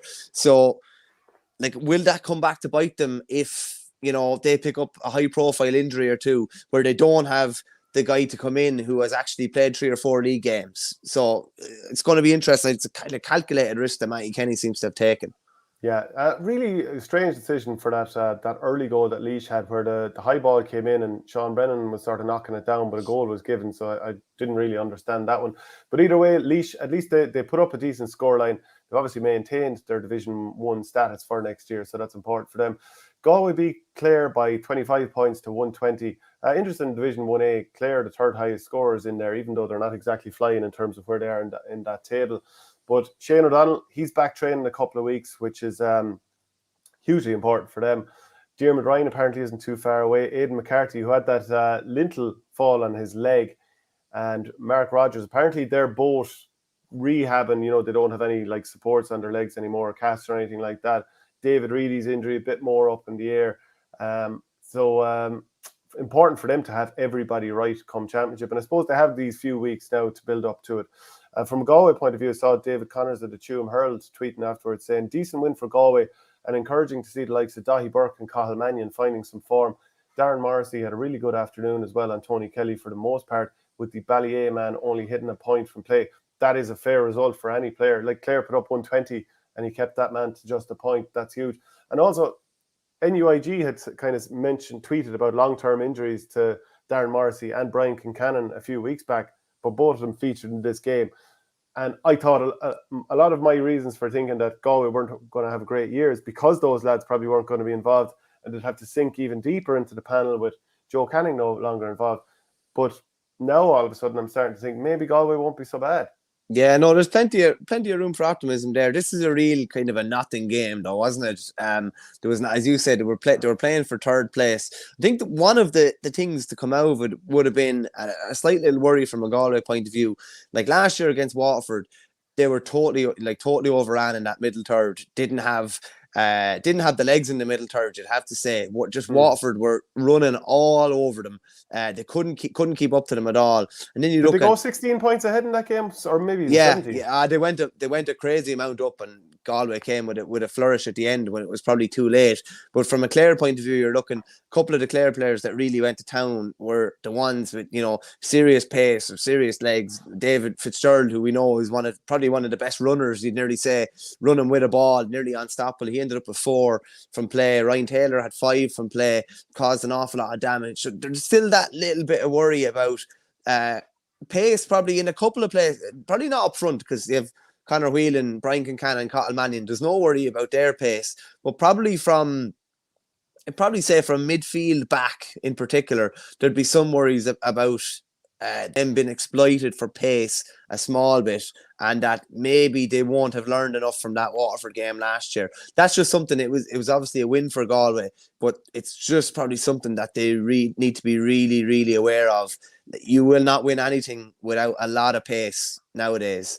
So they're going to have to find that sprinkling of pace and probably experience, and maybe even power, like, because look, all of these lads that they have are good players, but some of them are very young and haven't had that much game time. So if you're like Tyrone Killeen, looks like he can be a very good player, but he's not like physically massively powerful just yet. Same with Glennon in midfield. He scored 5 points for play against Cork, but he's not probably going to be physically imposing himself.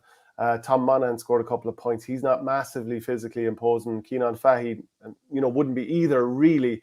So if you're talking about the pace issue, and I'm saying maybe there's a bit of a power issue at the moment, with maybe the likes of Fintan Burke come into the starting team, who knows, maybe even David Burke.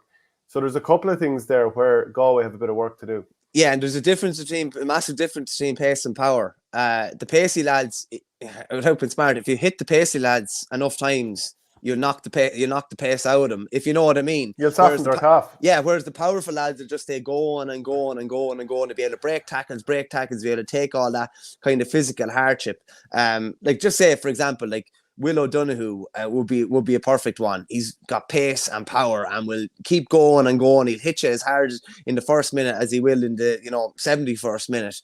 Probably Darragh O'Donovan or someone like that would be similar. Jamie Barron even would be similar. He'd be running as hard, going around tackles and stuff as hard as he would in the injury time as he would be in the early minutes. That'd just be the worry from a Galway point of view.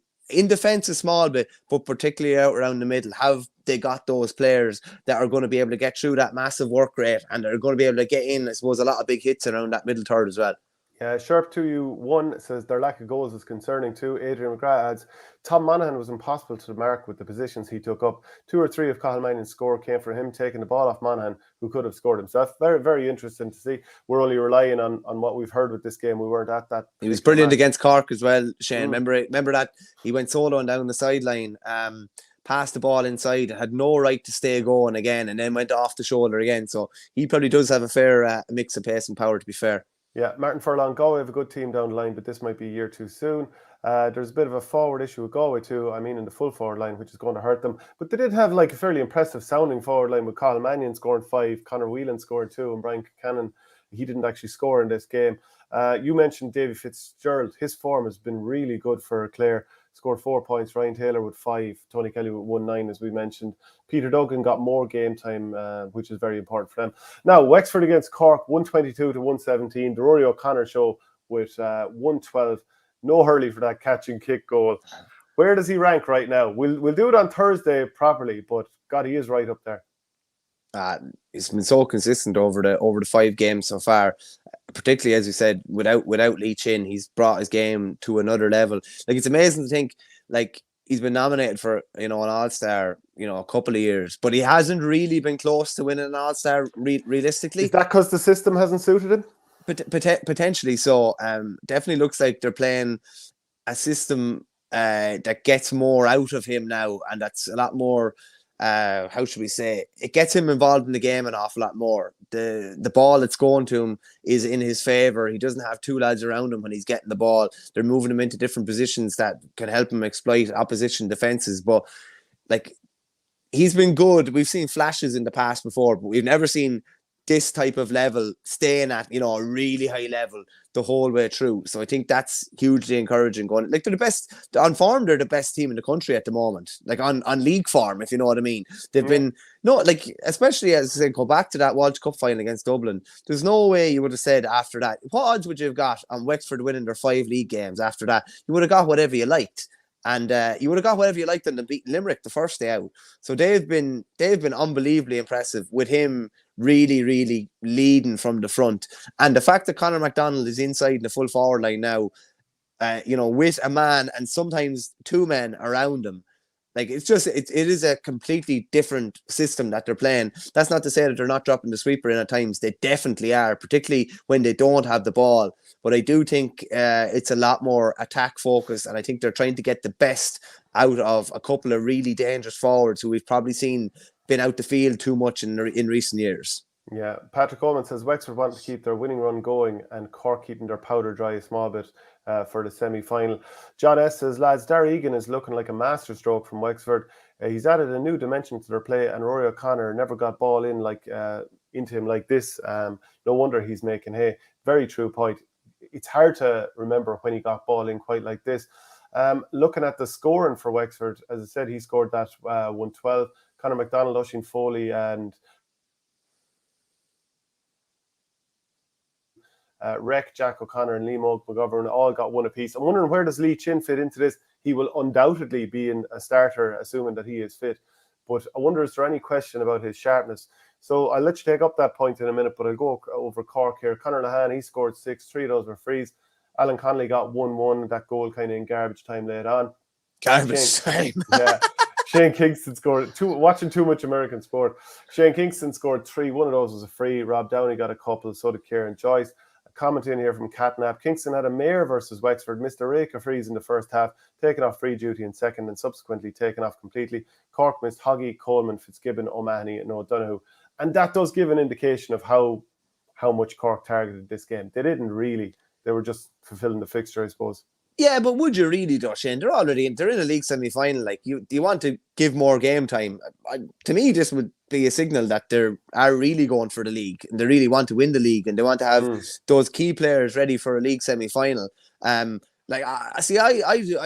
think people kind of read a bit too much into, like, yeah, this was essentially a dead rubber. That's not to say Cork didn't want to win the game, because from the highlights I saw, they definitely wanted to win the game with the team they had out there, just not with the lads that were in the stand. But it is all a learning mission. Like, you would do the same if you were a manager. You know, anyone would do the same. You want to learn more about some of your fringe players who might have to come on for 5 or 10 minutes at a crucial stage of a championship game down the line. And that's really what they're getting them ready for. They know what they're going to get from Hoggy and Dara Fitz and Jeremy Elric and these boys, and they want them ready for the semi-final. I've no issue with that approach whatsoever. Martin Furlong says Wexford unbeaten and nobody even talking about Lee Chin. Unbelievable start for Egan. Rory O'Connor is the best player in the country at the minute. What's also impressive is that every young player that had come in has taken their opportunity. McGuckin has been seriously impressive. And I'd say that Oisin Pepper has impressed me when he's been in there. Oisin Foley, and already the likes of Conal Flood has been mentioned. So we did want to talk about the player of the group stages. Who would you be thinking of giving it to? I mean, I don't know that we mentioned Kartik Daly as well. He's been quite good at times. I'd probably be looking at David Blanchfield, Shane, just because he's a player that I have watched closely. I remember seeing him in was it a Leinster under-20 final? Wexford beat Kilkenny in Leinster under-20 final. I'm going to say maybe 2019 down in Wexford Park. I think it was 2019. And they were beaten the same night, but he was just so physically imposing. But you just knew he had to probably put about 7 or 8 kilos on his frame. He's just a big, kind of tall frame. And at that age, you're always going to be maybe a bit of a beanpole. But he's definitely he's got put a good bit of muscle on and has potential to put a good bit more on. His ability on the ball, just really, really good. Always can score from distance. Just mad to get forward every chance he gets. I know he was only at the 45, but it was him to put on the pass for Killian Buckley to run into space to shoot for that goal. Just very, very good in the air as well. Probably him so far, because at the moment he looks like he's a definite starter at wing back for Kilkenny in the championship and looks like a player that could make a bit of a difference. Yeah, he's definitely been really good. And like I've mentioned Mikey Butler already, but I'd give it to Ronan Glennon, because I think with there being so much change and transition within that Galway team, new manager in and Henry Shefflin, I think he's really stepped up. Score 5 points from play against Cork on a day when your team was second best. I think that's been good. So just about give it to Ronan Glennon. But I think there are other players. I mean, from a Tipp point of view, I think Craig Morgan has been a big plus this year. So there's plenty of players there. Keep your comments coming in. Let us know what you think. So what about Division 2A? Downer into the Division 2A final. Could be playing in the top tier next year. Oh, by the way, Shane Meehan and Patrick Crotty in this conversation. Big time. Shane Meehan has been excellent. Even going back to that Wexford game, he really kind of made me think this player is ready to kick off this year. And Crotty, actually, that was the first time I'd seen Crotty playing any senior game. And I thought he was really good in that game. Straight away came in, winning balls. So those are definitely a couple of players. I love the way he has his socks pulled up. I just love an old school player like that. Just, I don't know. I just doesn't work for everyone, does it? No, it does. It definitely doesn't. I wouldn't even think about trying it, to be honest with you. I'd be too worried about what I look like on the pitch or something like that. But it just works for some lad. It works for him. You definitely say it works for TJ. Big, as Milan calls him, Big Wally. Wally does it. He always has the socks pulled up as well. It just works for certain lads. And if you're big, I think it makes you look like an absolute monster at times if you haven't pulled up. Yeah, it makes you look like a pig altogether. That's why I used to do it there for a while. So Down beat Kerry 119 to 20 points. Like, this has been a seriously impressive league from Down. There was that fallout from their game against Carlow the first day out, but they won that game. They beat Westmeath recently. Down in Westmeath, yeah. Yeah, so to get 4 wins from their 5 group games there is seriously impressive. And what a great thing for them to have a league final to look forward to now. Savage, yeah. I saw them in the ring final in 2020. They were beaten by Kildare. I think they were beaten by 6 points the same evening. And they managed to hold on to McDonagh Cup status again the year after, and last year, I should say, and just narrowly missed out on qualification to the final. With the best will in the world, you wouldn't have probably picked them out, as you would have picked out the 2 teams that played in the McDonagh final last year, Westmeath and Kerry, as the 2 top teams, and now it's Westmeath and Kerry playing each other in a semi-final for the right to play Down in a final. And you definitely would say Down are the form team coming in at the moment. And like, there's loads of you go down through the team for the last couple of years. Connor Woods is, ridiculously solid fullback. Stephen Keats, one of the best goalies around. I think he's been the McDonagh Cup All-Star goalie he was the Champion 15 All-Star goalie in 2020. He was the McDonagh Cup All-Star goalie last year. Really, really good player. Ronan Sheehan's son Paul, who plays an attack, really, really solid free taker as well. But like, I think it was a comment in a couple of weeks ago about potentially bringing back the Ulster Championship. And if they're able to get up to Division 1 hurling, don't think they've been up there since 2007. I actually played against Down back in the day in 2007. I don't think they've been up in Division 1 since then.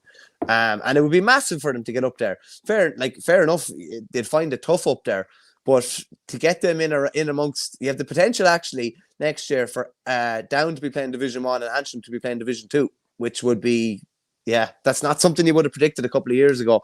And if you talk to some of the people on the ground in a lot of those Ulster counties, they would say that the progress that's been made is nearly all to do with the work that's been put in at board level, not necessarily the assistance that has come from HQ. So could they play? Look, best will in the world, if both Antrim and Down are operating in the All-Ireland series or Liam McCarthy or whatever, could it be a situation that when it gets past the quarter-final stages, then you play the Ulster Championship? Depends also on the other teams. Have they been, not playing at all for a number of weeks? Does it suit them? Are they playing the latter stages of a lower tier championship competition? But it would be nice to get it played, especially now if the likes of Down and Antrim are going to be competitive with each other. But I suppose Antrim are the ones who are still up a tier higher at the moment. And if they met each other, maybe Antrim would absolutely annihilate them. It's hard to know without seeing them play each other.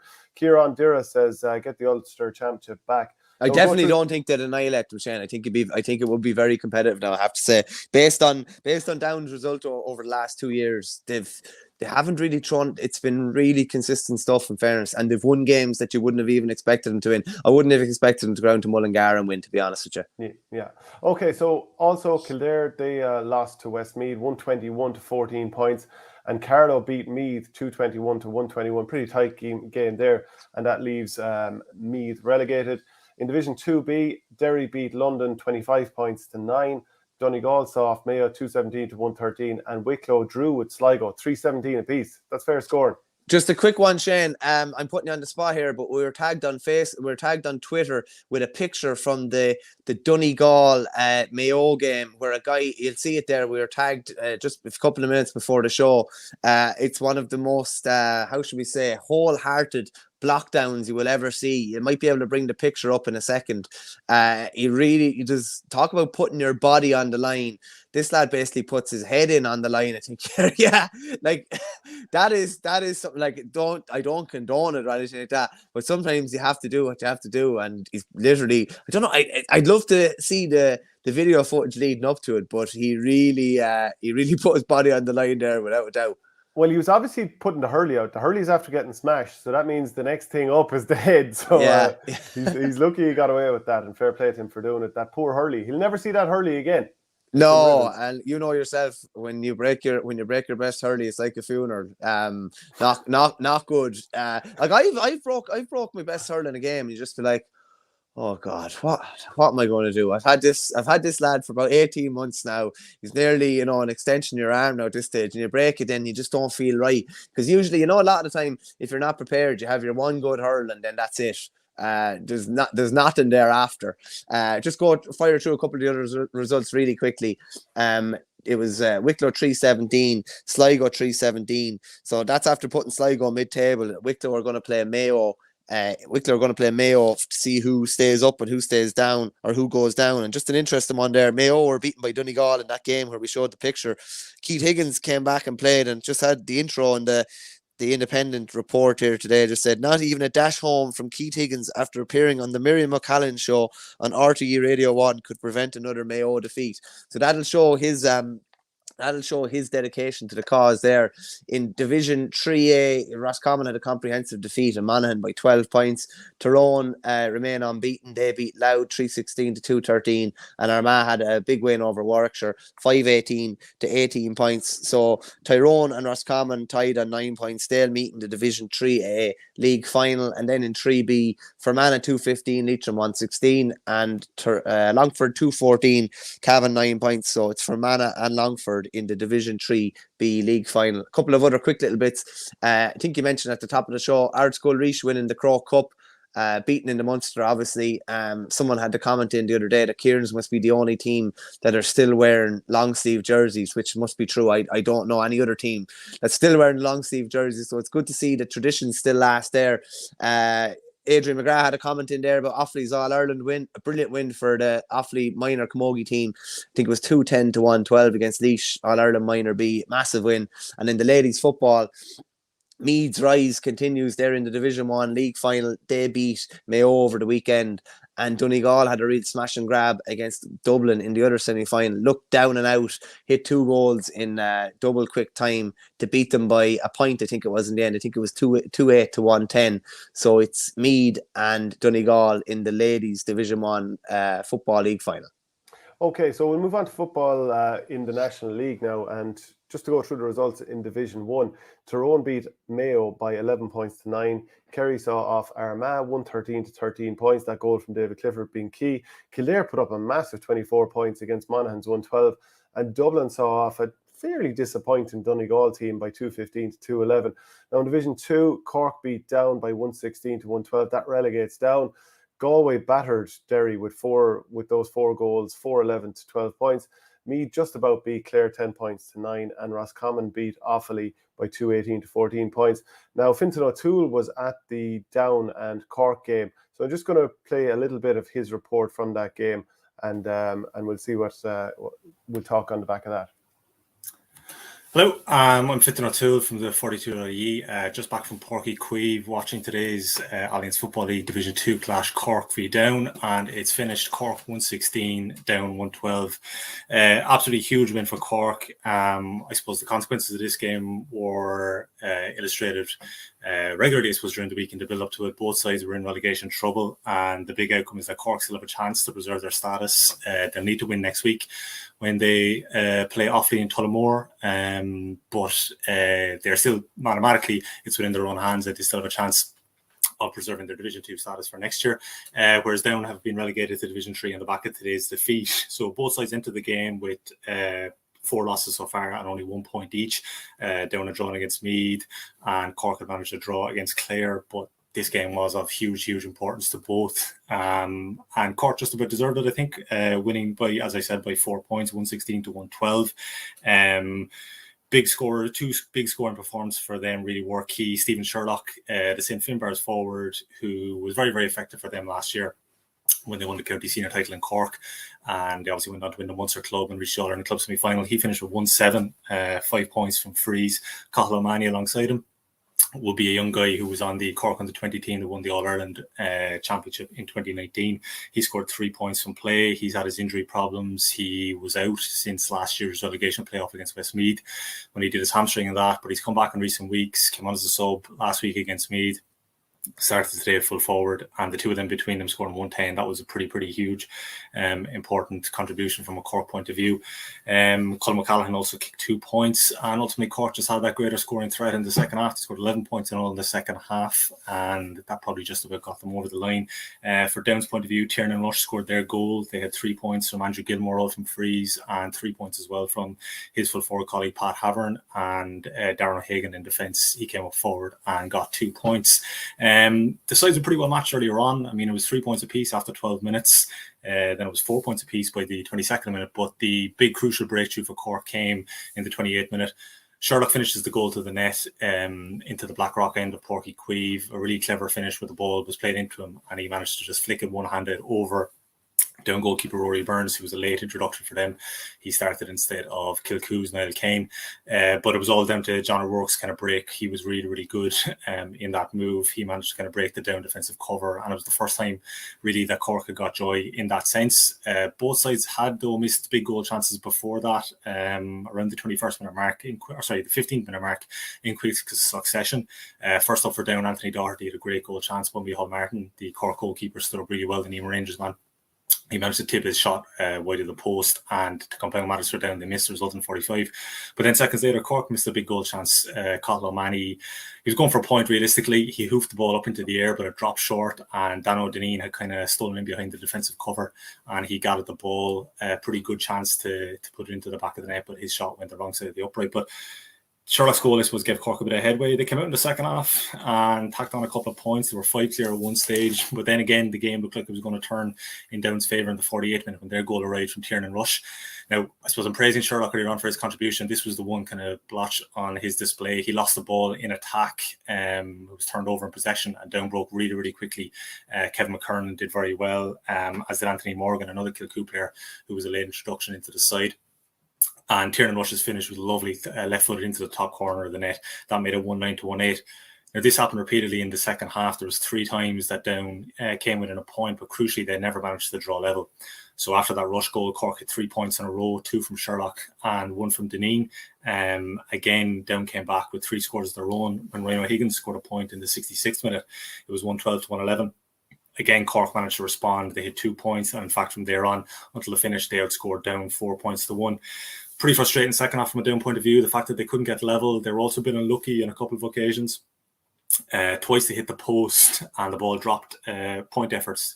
The ball hit the post, it dropped, but unfortunately for them, it didn't drop into the waiting arms of the Down player. It was a Cork defender, young Tommy Walsh, who was a member of the Cork under-20 football side last year. He was an early introduction to the game, actually. He came on as a sub for the injured Kieran Histon and actually became Cork's 15th debutant in the Senior Football League, which is kind of, I suppose, telling in terms of the scale of the turnover that they've had in their panel. He managed to catch one. And then probably there was a very crucial one in injury time at a stage when it was 114 to 112. Caelan Doherty, who was very good all through. People remember him from his performances for Kilcoo in this year's All-Ireland club. He's kind of an all-action wing forward, and he was very impressive in trying to make things happen for them in attack. He had a good effort for a point in the 71st minute, as I said, when they were trailing by 2 points, but it hit the post and the ball fell kindly for Ian Maguire, the Cork midfielder, and he managed to set and train a counter-attack which ended with Colm O'Callaghan putting over the ball over the bar. So instead of Down being only a point down heading into after the first minute of the 4 injury time minutes had been played, Colm O'Callaghan had instead put Cork up by 3 points. Then Sherlock had it on the insurance point to make it 116 to 112. And Cork were probably kind of, deserved winners, I think, in the end. The fact that they managed to keep calm at various stages in the second half when it looked like, Down were probably going to get close to them, and we're going to, I suppose, possibly maybe kind of try and sneak a draw. Down knew coming into this game that a draw was, or the defeat was going to send them down into the Division 3 football for next year.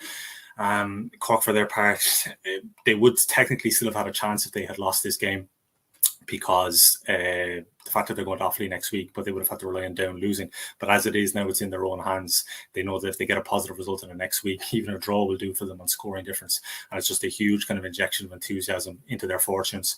Because obviously the big thing about this is that whoever's relegated from Division 2 football this year will be in the Tailteann Cup this summer, unless they manage to get to their provincial final. And given the championship draws that await both Down and Cork, obviously Cork are away to Kerry, the favourites of the All-Ireland, or at home to Kerry, favourites of the All-Ireland in the Munster football semi-final on the 7th of May. It's going to be a tall order for both to try and reach their respective provincial finals. So the stakes were obviously clear for both sides today, that it was a game of huge importance. And if Cork who managed to get over the line, as I said, Sherlock and Amani both really, really good. Roy Maguire, from Castlehaven, also made a big difference in their defence, and they had a good kind of an attacking dimension to their play with their wing backs. John Cooper, Matty Taylor offered a lot going forward, but like Down did trouble them in the full back line. They needed Martin's intervention for that goal chance. A lot of different high balls in the second half. I mentioned the two that hit the post. There was another one where Darren O'Hagan got up to fist the ball, which just went to the right side of the post. Pat Havern and Andrew Gilmer looked dangerous at different times. You know, the likes of Ryan McAvoy and Killam Doherty, the Kilkenny Waterford Club winners, were trying to make things happen in the half forward line, but Down just couldn't get level.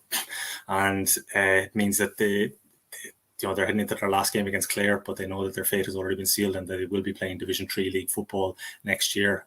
Cork at least have something to play for, and after a pretty, I suppose, hard few weeks for them in terms of losing games, losing players through injury, certain guys have left the panel for different reasons, and there's been different, I suppose, factors for player unavailability. This is a big shot in the arm for them in terms of confidence. One other note is that their manager, Keith Ricken, wasn't at the game today.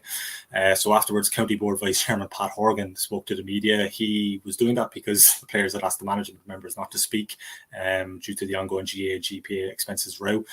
So Pat Horgan informed us afterwards that Keith Ricken was unavailable to attend today's game due to illness, but they wish him a speedy recovery and that they're hopeful that he'll be back in action on the sideline for next Sunday. So as I said, 2:00 next Sunday, Cork head to O'Connor Park in Tullamore, still with a chance of preserving their Division 2 status, but for Down, it's Division 3 football, league football next year. Okay, so that was Fintan O'Toole there. There's plenty of match reports on the YouTube channel there, so take a look at that if you ever want to catch up on some of those games. Michael, do you know what? I think there's been a lot of talk about the Tailteann Cup already, and it's mostly negative talk in the sense of, geez, you don't want to be stuck down and all of that. And, you know, is there going to be this sense of the Tommy Murphy Cup again, whereby people are already doing it down before it gets going? Because, like, we all know that intermediate championships, junior championships, and so on and so forth, whether they're All-Ireland club or otherwise, they can be really exciting and really good. And I was just looking at a conversation on Twitter between a couple of journalists. I'm going to bring it up here. And it started off with Malachy Clerkin of the Times saying, Cork and Down just about to throw in Páirc Uí Chaoimh, a huge game in deciding who plays in the GA's newest inter-county competition. Yet the GA's own website manages to preview it without mentioning the Tailteann Cup. God forbid we get a bit of buzz going about it.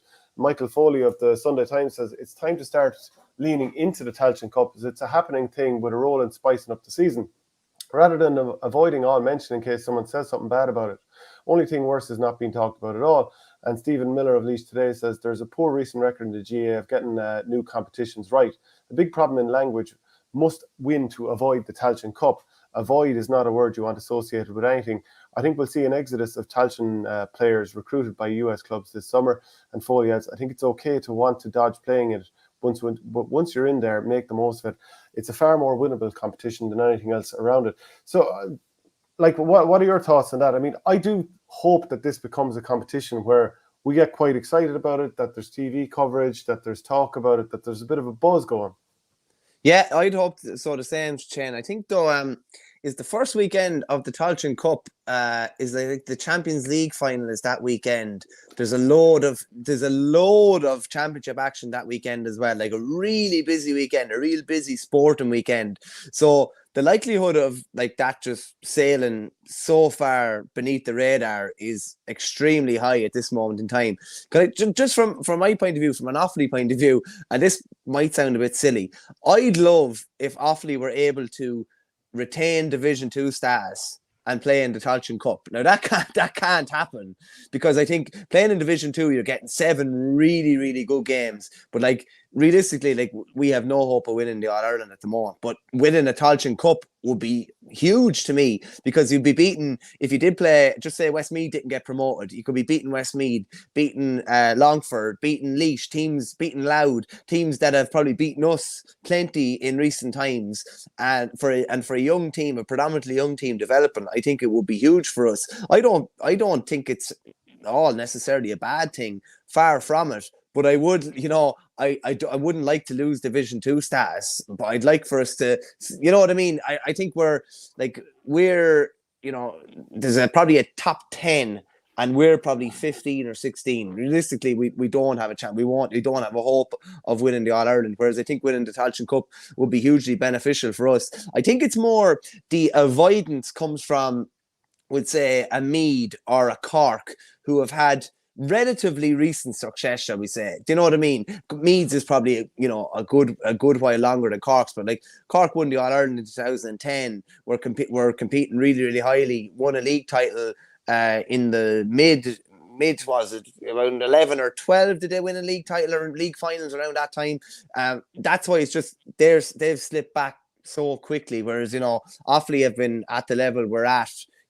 Predominantly for the guts of the last 20 years. It's seen as a bad thing when it's the really big teams with say really kind of strong tradition are dropping back to the Tailteann Cup. But I would have a fear that it's going to slip well below the radar. I hope I'm wrong, but I don't think. I think what the lads are saying there about the GA not promoting new competitions correctly, there's probably a fair bit to that.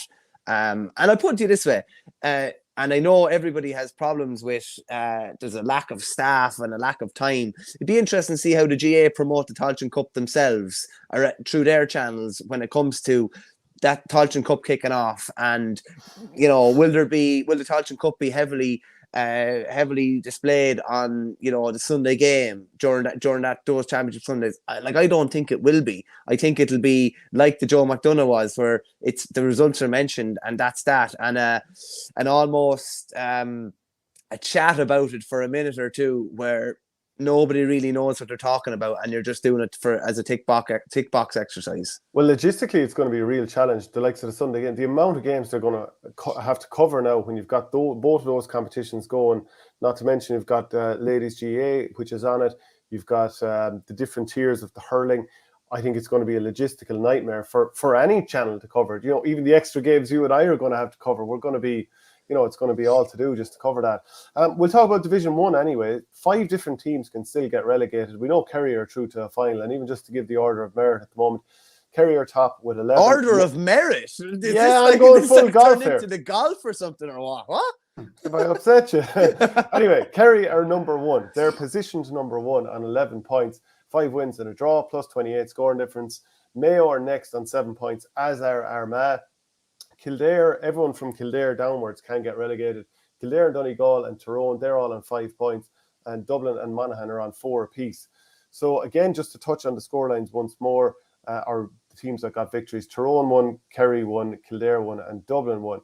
Now, I was just thinking about Kildare there. They have to play away to Mayo next weekend. Dublin have to play away to Monaghan. I think your mic might be muted there.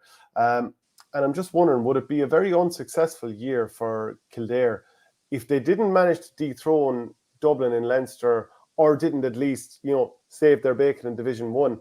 And maybe Dublin stay up themselves, but they're at least going to have to do something at the cost of Dublin this year to feel like they've made progress. Well, you think they are anyway, definitely. They're going to have to inflict some sort of pain on them. That, the league win in Newbridge will seem quite a bit away, or quite a long time ago, should they get relegated, and should they not do something in Leinster later this year. You have to obviously remember their 5 points in the league have come in Newbridge so far. They probably should have gotten a result up in Healy Park against Tyrone. They didn't, so you'd probably say the odds are against them getting a result this weekend. Dublin will play Monaghan at the weekend. Both teams could win. They could both win and potentially still end up getting, or you know what I mean? They could both win that game and potentially still get relegated. So their fate is out of their hands, which is a bit tricky. Just from a Kildare point of view, a couple of things that really impressed me at the weekend. Daniel Flynn couldn't play due to illness, and Dara Kerwin, who we both have an awful lot of time for, came in, and somehow Kildare kicked 24 points in a league game, which is unheard of, particularly at Division 1 level. Who does that against Monaghan? Yeah, well, yeah, it's a very, very strange one. And especially as I said, to do that without Daniel Flynn. Kerwin kicked 5, Jimmy Hyland kicked 3 from play.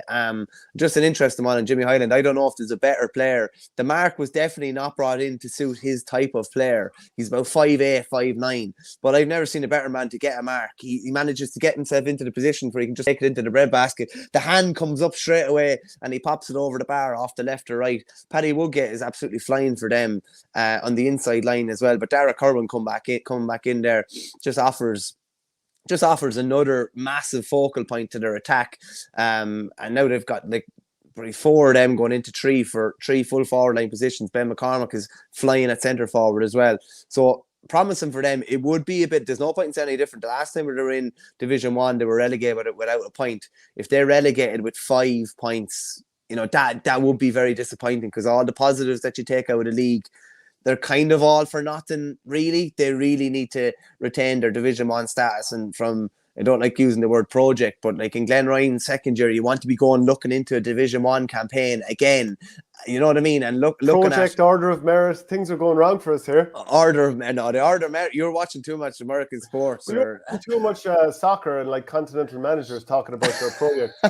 The process and the project, the mantra, the culture, but they definitely want to retain their Division 1 status. Just a couple of things and a couple of other games. I was really interested when I was in Cheltenham when I saw that Aidan O'Shea was named at number 6 for Mayo against Tyrone. You saw more of the game than I did. I'm wondering, they are obviously defensively solid enough if they only conceded 11. He must have went okay. 2 questions. How did he perform at centre back? And on the flip of that, they must have been massively blunt in attack if they only kicked 9 points. I thought he did pretty well, actually, because it wouldn't be a position that's completely alien to him, because we had Enda Varley on the show last Thursday, which you weren't there for, and he was saying that he's played there a bit for the club Brafey, so it wouldn't be alien to him, or even like being a midfielder who drops back. So he essentially played as a sweeper in this game, and like you think of the positives that you need from a team when they have the ball at the back. Will their backs get stripped of the ball if they come under pressure? So a few times he came out and he just, he's a massive man. He burst off a lad, bundled off him, and stayed going. Like basically Wally Walsh with Gaelic football. Like he's just that sort of big physical player. So I thought he did quite well, and he spread the ball around a bit, and he did things relatively simply most of the time. Now, the odd time he tried the old, the banana kick spinner on the outside of the foot cross field. It's a little bit needless, I think. I mean, it's class when players do it and it works out, but just once or twice it went a little bit awry, and I think there's probably no real need to do it. So maybe taking care of the ball, that sense, maybe there could be a bit more of that.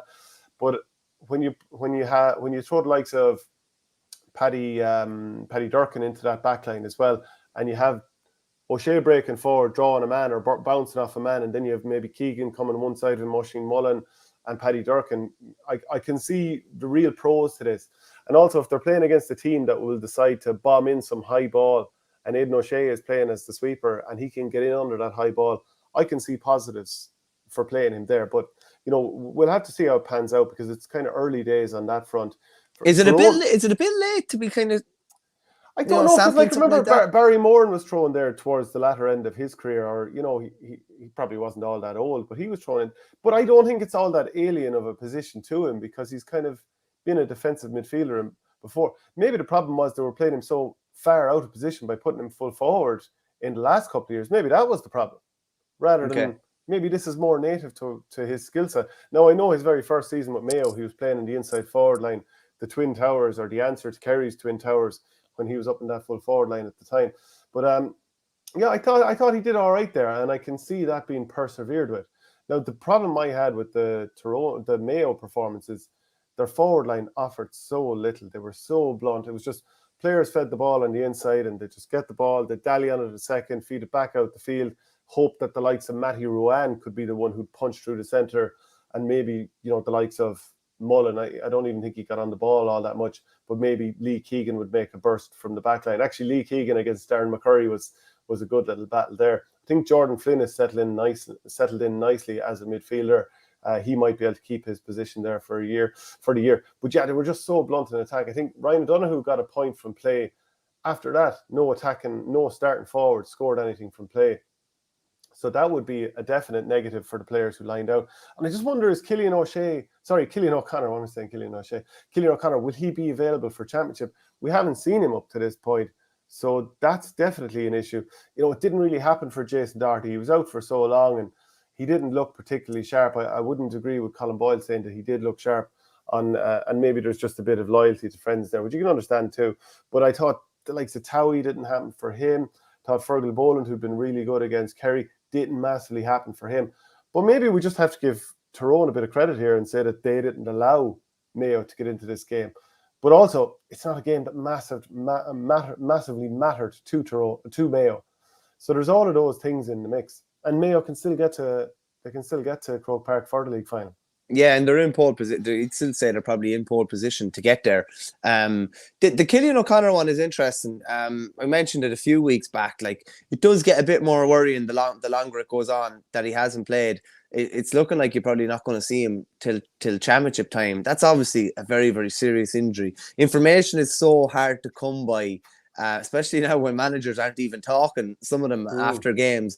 So hard to come by. You don't really, like, unless you know somebody, you know, in around the squad or something that'll tell you on the QT. You don't know what sort of position he's in.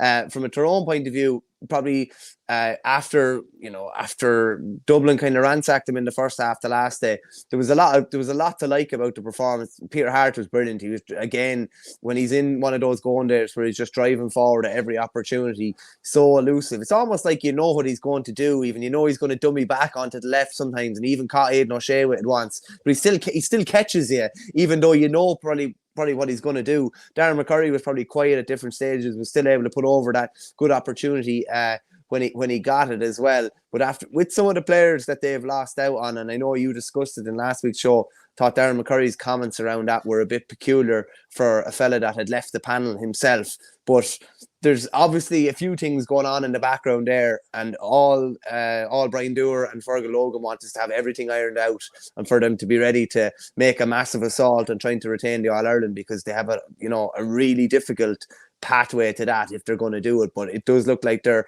a bit of a hangover after winning the All-Ireland, coming back late from to training, been on the team holiday, and that. It definitely looks like they're coming to, just getting ready to come to the boil now when it really, really matters. Yeah, and they'll need to quickly, because Ulster won't be easy.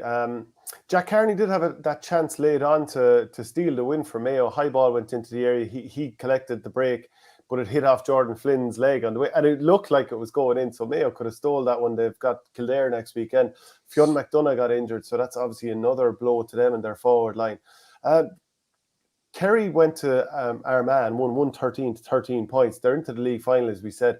Armagh are still in the position where they can join them. They were 7 points to 1 up after, I think there'd been a 25-minute barren run for Armagh. So obviously they were in control, but there was a decent fight back from Armagh, and David Clifford had to be brought on, and he ended up scoring 1-2. But what did you make of the goal? Number one, Ethan Rafferty, who's not a goalkeeper, being put into goals, and this is kind of the risk that, I don't know, maybe it was just unlucky and it'll never happen to him again, but just feel like this is the risk when you play an outfielder in there. But then also, what did you make of the celebration, David Clifford? I thought the goalie was just quite unfortunate. It's just one of those things where, like, you've had that happen at different stages, like you definitely have. I've seen it happen a couple of times where your bearings just kind of go, and it just, from a goalkeeper, there's no hiding place. If something goes wrong or you lose your balance or your footing or anything like that, there's no hiding place. The ball, it just goes into an empty net. That was disappointing. Clifford definitely loved the goal. Like, it was like, from his highlight reel of goals, that wouldn't even make the top 100, but he seemed to be really enjoying it. I saw a quote from Kieran Donaghy. Kieran Donaghy had said to him to make sure and enjoy all the goals that you score, and not necessarily to give the big one, but let everybody know that how happy you are with it, because that feeds into the crowd, feeds into your teammates, and maybe that was part of it too. But I know there was only 3 points, and it was Clifford's goal that was between them. But Kerry are probably a 5 or 6 point better team than Armagh yesterday, pretty much throughout. And I know it's hard to know exactly what you're learning from some of these league games, but there was a couple of times where it looked like Armagh had breached the Kerry defence, and there seemed to be bodies in the right positions, like actually, like, like making it there no opportunity for a shot whatsoever. They were perfectly like, and whereas you would have said last year at various times and the year before, they were very open. They were just leaving the opposition too many chances to actually get shots away when there was turnovers and things like that, where I just thought they were quite compact in those positions. So that's encouraging from their point of view. Not as encouraging by the fact that you actually have to bring on Clifford maybe to finish out a game. I'm sure that's something he wasn't named initially in the 26, and I'm sure that's not exactly an ideal scenario. They obviously had a few lads up in the stand in recent games that would be regular starters, but they've predominantly started their best 15 most days out throughout the league. So Jack O'Connor has obviously made it a thing where they're going to try, and he's coming in straight away. He wants to keep everybody on side, fans wise anyway, and they're going to try and win the league title. And obviously they're in a league final already with a game to spare. Yeah, and like that goal did interrupt Armagh's comeback. They were actually pushing back nicely when that happened. But just another point on the Ethan Rafferty, and he slipped and whatever, and you kind of, fair enough, that could be a one-off. But do you think, as a guy who grows up as an outfielder and a forward and a kicker, and did he grow up dreaming of being a goalkeeper? And will he actually even be enjoying this? Would he? I suppose, like, if you sit on a bench long enough, you'd be happy to play anywhere. But he didn't grow up dreaming of this, really, did he? No, it depends what way you look at it. Would he be on the starting 15, the Armagh starting 15 out the field? Would he be happier to be sitting on the bench and potentially coming on or not coming on in a position that he'd be more comfortable in? It's obviously something that Kieran McGeeney has looked at, that there's a potential role for him there in the absence of Blaine Hughes from time to time. So listen, I don't know, but I think you'd always enjoy being on the pitch a good bit more. It's obviously he's not going to be playing a county level in a position if he's not somewhat comfortable in that position. Yeah. Also, Jason Duffy had a great goal chance after Shane Murphy's kick out had been intercepted. And there was just 4 in it at that stage, but obviously Kerry saw it out. They've the best. I think that they've the best defensive and attacking record in the league. But the big thing is it's the league, so we'll see how that translates to championship. Do they have the steel that maybe they've kind of lacked a little bit for the most part in the last few years? I actually thought you were going to say cojones there for a minute when the way you were talking. I was gearing up for it. So Galway up to Division 1, and they won this game without having Shane Walsh, which is obviously very good. What did you make of Derry? The fact that they played against that massive wind in the first half, even though they won the toss. Rory Gallagher talked about afterwards, it was a bit of a lesson for us. Now, they didn't have Shane McGuigan, you didn't have Shane Walsh on one side, Shane McGuigan on the other. So you're actually robbed of an awful lot of the reason that you would probably go and watch this game in the first place. So is it a case of a bit of a mistake with playing against the wind when you could have played with it? Being poor in the sense of not realising how to deal with it? Or is it a case of falling flat when all of a sudden there's expectation on this coming Derry team? There's a couple of things in it. If you're a slow starting team, traditionally, some would say you should play against the breeze because you could waste the first 15 or 20 minutes with the breeze, and your advantage mightn't be what it should be given the elements at your advantage. When you're playing against the breeze, you have to hit the ground running. Like, you literally have no choice. You have to be in the game straight away. Everybody has to be working really hard because the elements are going to make it easier for the team that's attacking with the wind at their back. But they just looked really, really flat. Even, I'd never seen Brendan Rodgers even dispossessed like he was for that goal. And just a point in that goal then as well. And even the goal after that, you'd have to say that Damien Comer, a fit Damien Comer, is such a joy to watch. But it's just been so hard in recent years to keep him fit. Like, he's one of these players that is literally unstoppable in full flow because he's just so powerful, and he'll just run into you and he'll push you away. And if you fall to the ground, he'll stay going. And if you just drop back a yard, he'll kick it over off left or right. But it's just huge for Galway to try and keep him fit. From a Derry point of view, the breeze definitely looked a bit stronger in the first half than it was in the second half. There was one of the kickouts there that only went about 30 yards and just blew back in and had them under pressure straight away. They hadn't conceded a goal in the league up until this game, and all of a sudden they're like 3-8 to 3 points down, and the game is completely over. So, and now, having looked like they were in a really good position to get promoted, like, Galway are going to have to beat Roscommon, having already qualified for the league final, and Derry are going to have to win their last game, and that looks really unlikely at this moment. Yeah, and just to even add to that, the point you made about Damien Comer, wasn't it late 2020? So like the far side of the first time that games were suspended because of the pandemic, they came back. There was going to be the Winter Championship, and Damien Comer was risked for a meaningless league game, and he ended up exacerbating his issue with his hamstring injury. Then missed the championship, or certainly wasn't able to play the normal sort of role you'd expect for him. He's flying. But also this time, rather than risking Shane Walsh in a game that, fair enough, this might take you up to Division 1, and they won it anyway, they're like, you know what, we've bigger fish to fry. So I think maybe there's an element of lesson learned there. Red cards all round, straight red for Paul Conroy. He'll only miss the final round against the Rossies. Red cards for Garrett McKinless and Kieran McFall. McFall's both seem to be from Mountain, so that's not something that's sustainable for a team to have lads getting sent off for that. And Garrett McKinless, that looked like a hand around the naughty region of the face of one of the Galway players. So both red cards there, highly avoidable. Maybe a symptom of frustration. The season's been going so well, and this game went against them. But you know, you can't be doing that. You can't be doing that. Well, dissent is definitely frustration. That's the only reason why you start Mountain, is because you're really frustrated. And it's funny, discipline is after really costing them. Shane McGuigan sent off the week after, missing their best player for probably. Well, that was obviously that was a. You know, there were rounds there. Yeah, but missing their best player then for their most important game, and then. Obviously Garrett McKinless gets sent off then as well. Just an awful lot of frustration, and they were just really, really flat. No point in saying any different. Really, really flat performance. Maybe it's something to do, as you said, with the bit of expectation, but they definitely didn't react positively to that expectation. They certainly did not. Just a reminder, we're brought to you by OurGame.com. Use the promo code OurGame, you get 15% off. There's a selection of jerseys on screen there, and there are jerseys for every single county, and there's extra little gear as well that you can look at OurGame.com, including these jerseys here. Shaw's almost nationwide back in the day. I remember the ad for that. I have a few people on to me already. Can't wait to get their hands on the Offaly 94 jersey, which is coming very, very soon.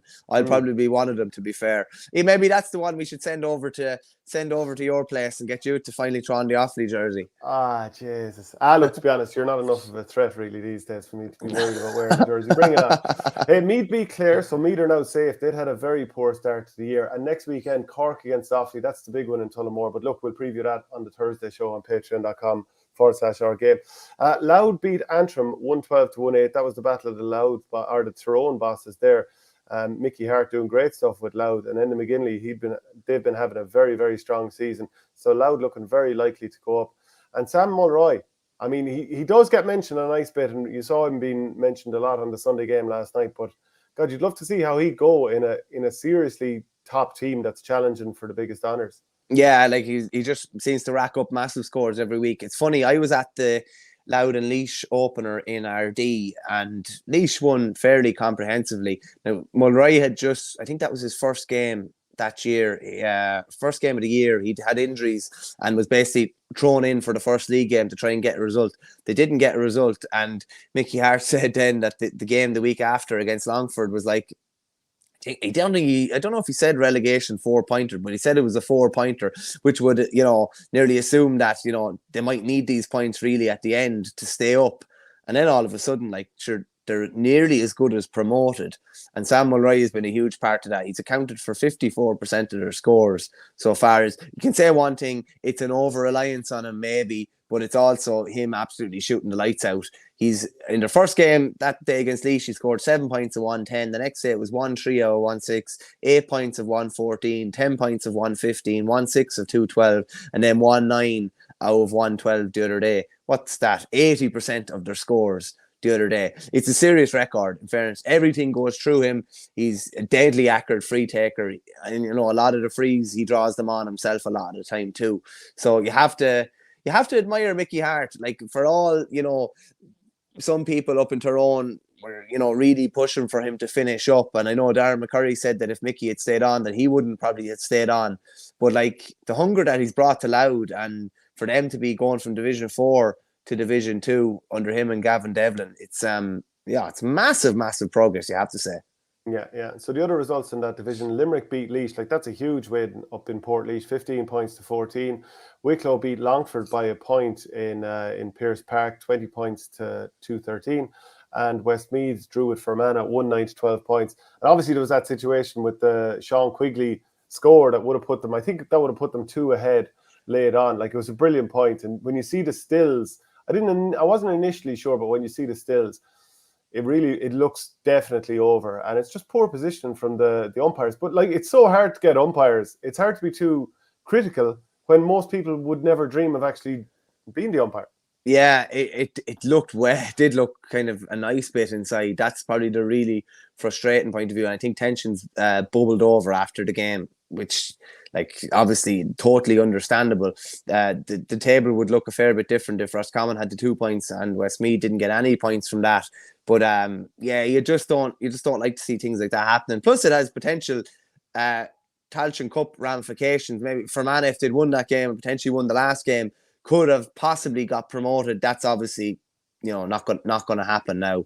But yeah, you just don't like to see it happen. Again, on the flip side of that, you're very reticent to give out about any umpires or anybody doing any job where there's very little gain in it for themselves, only the appeal of being involved in games and doing something that you love. But it was a very poor decision. There's no point in saying any different though.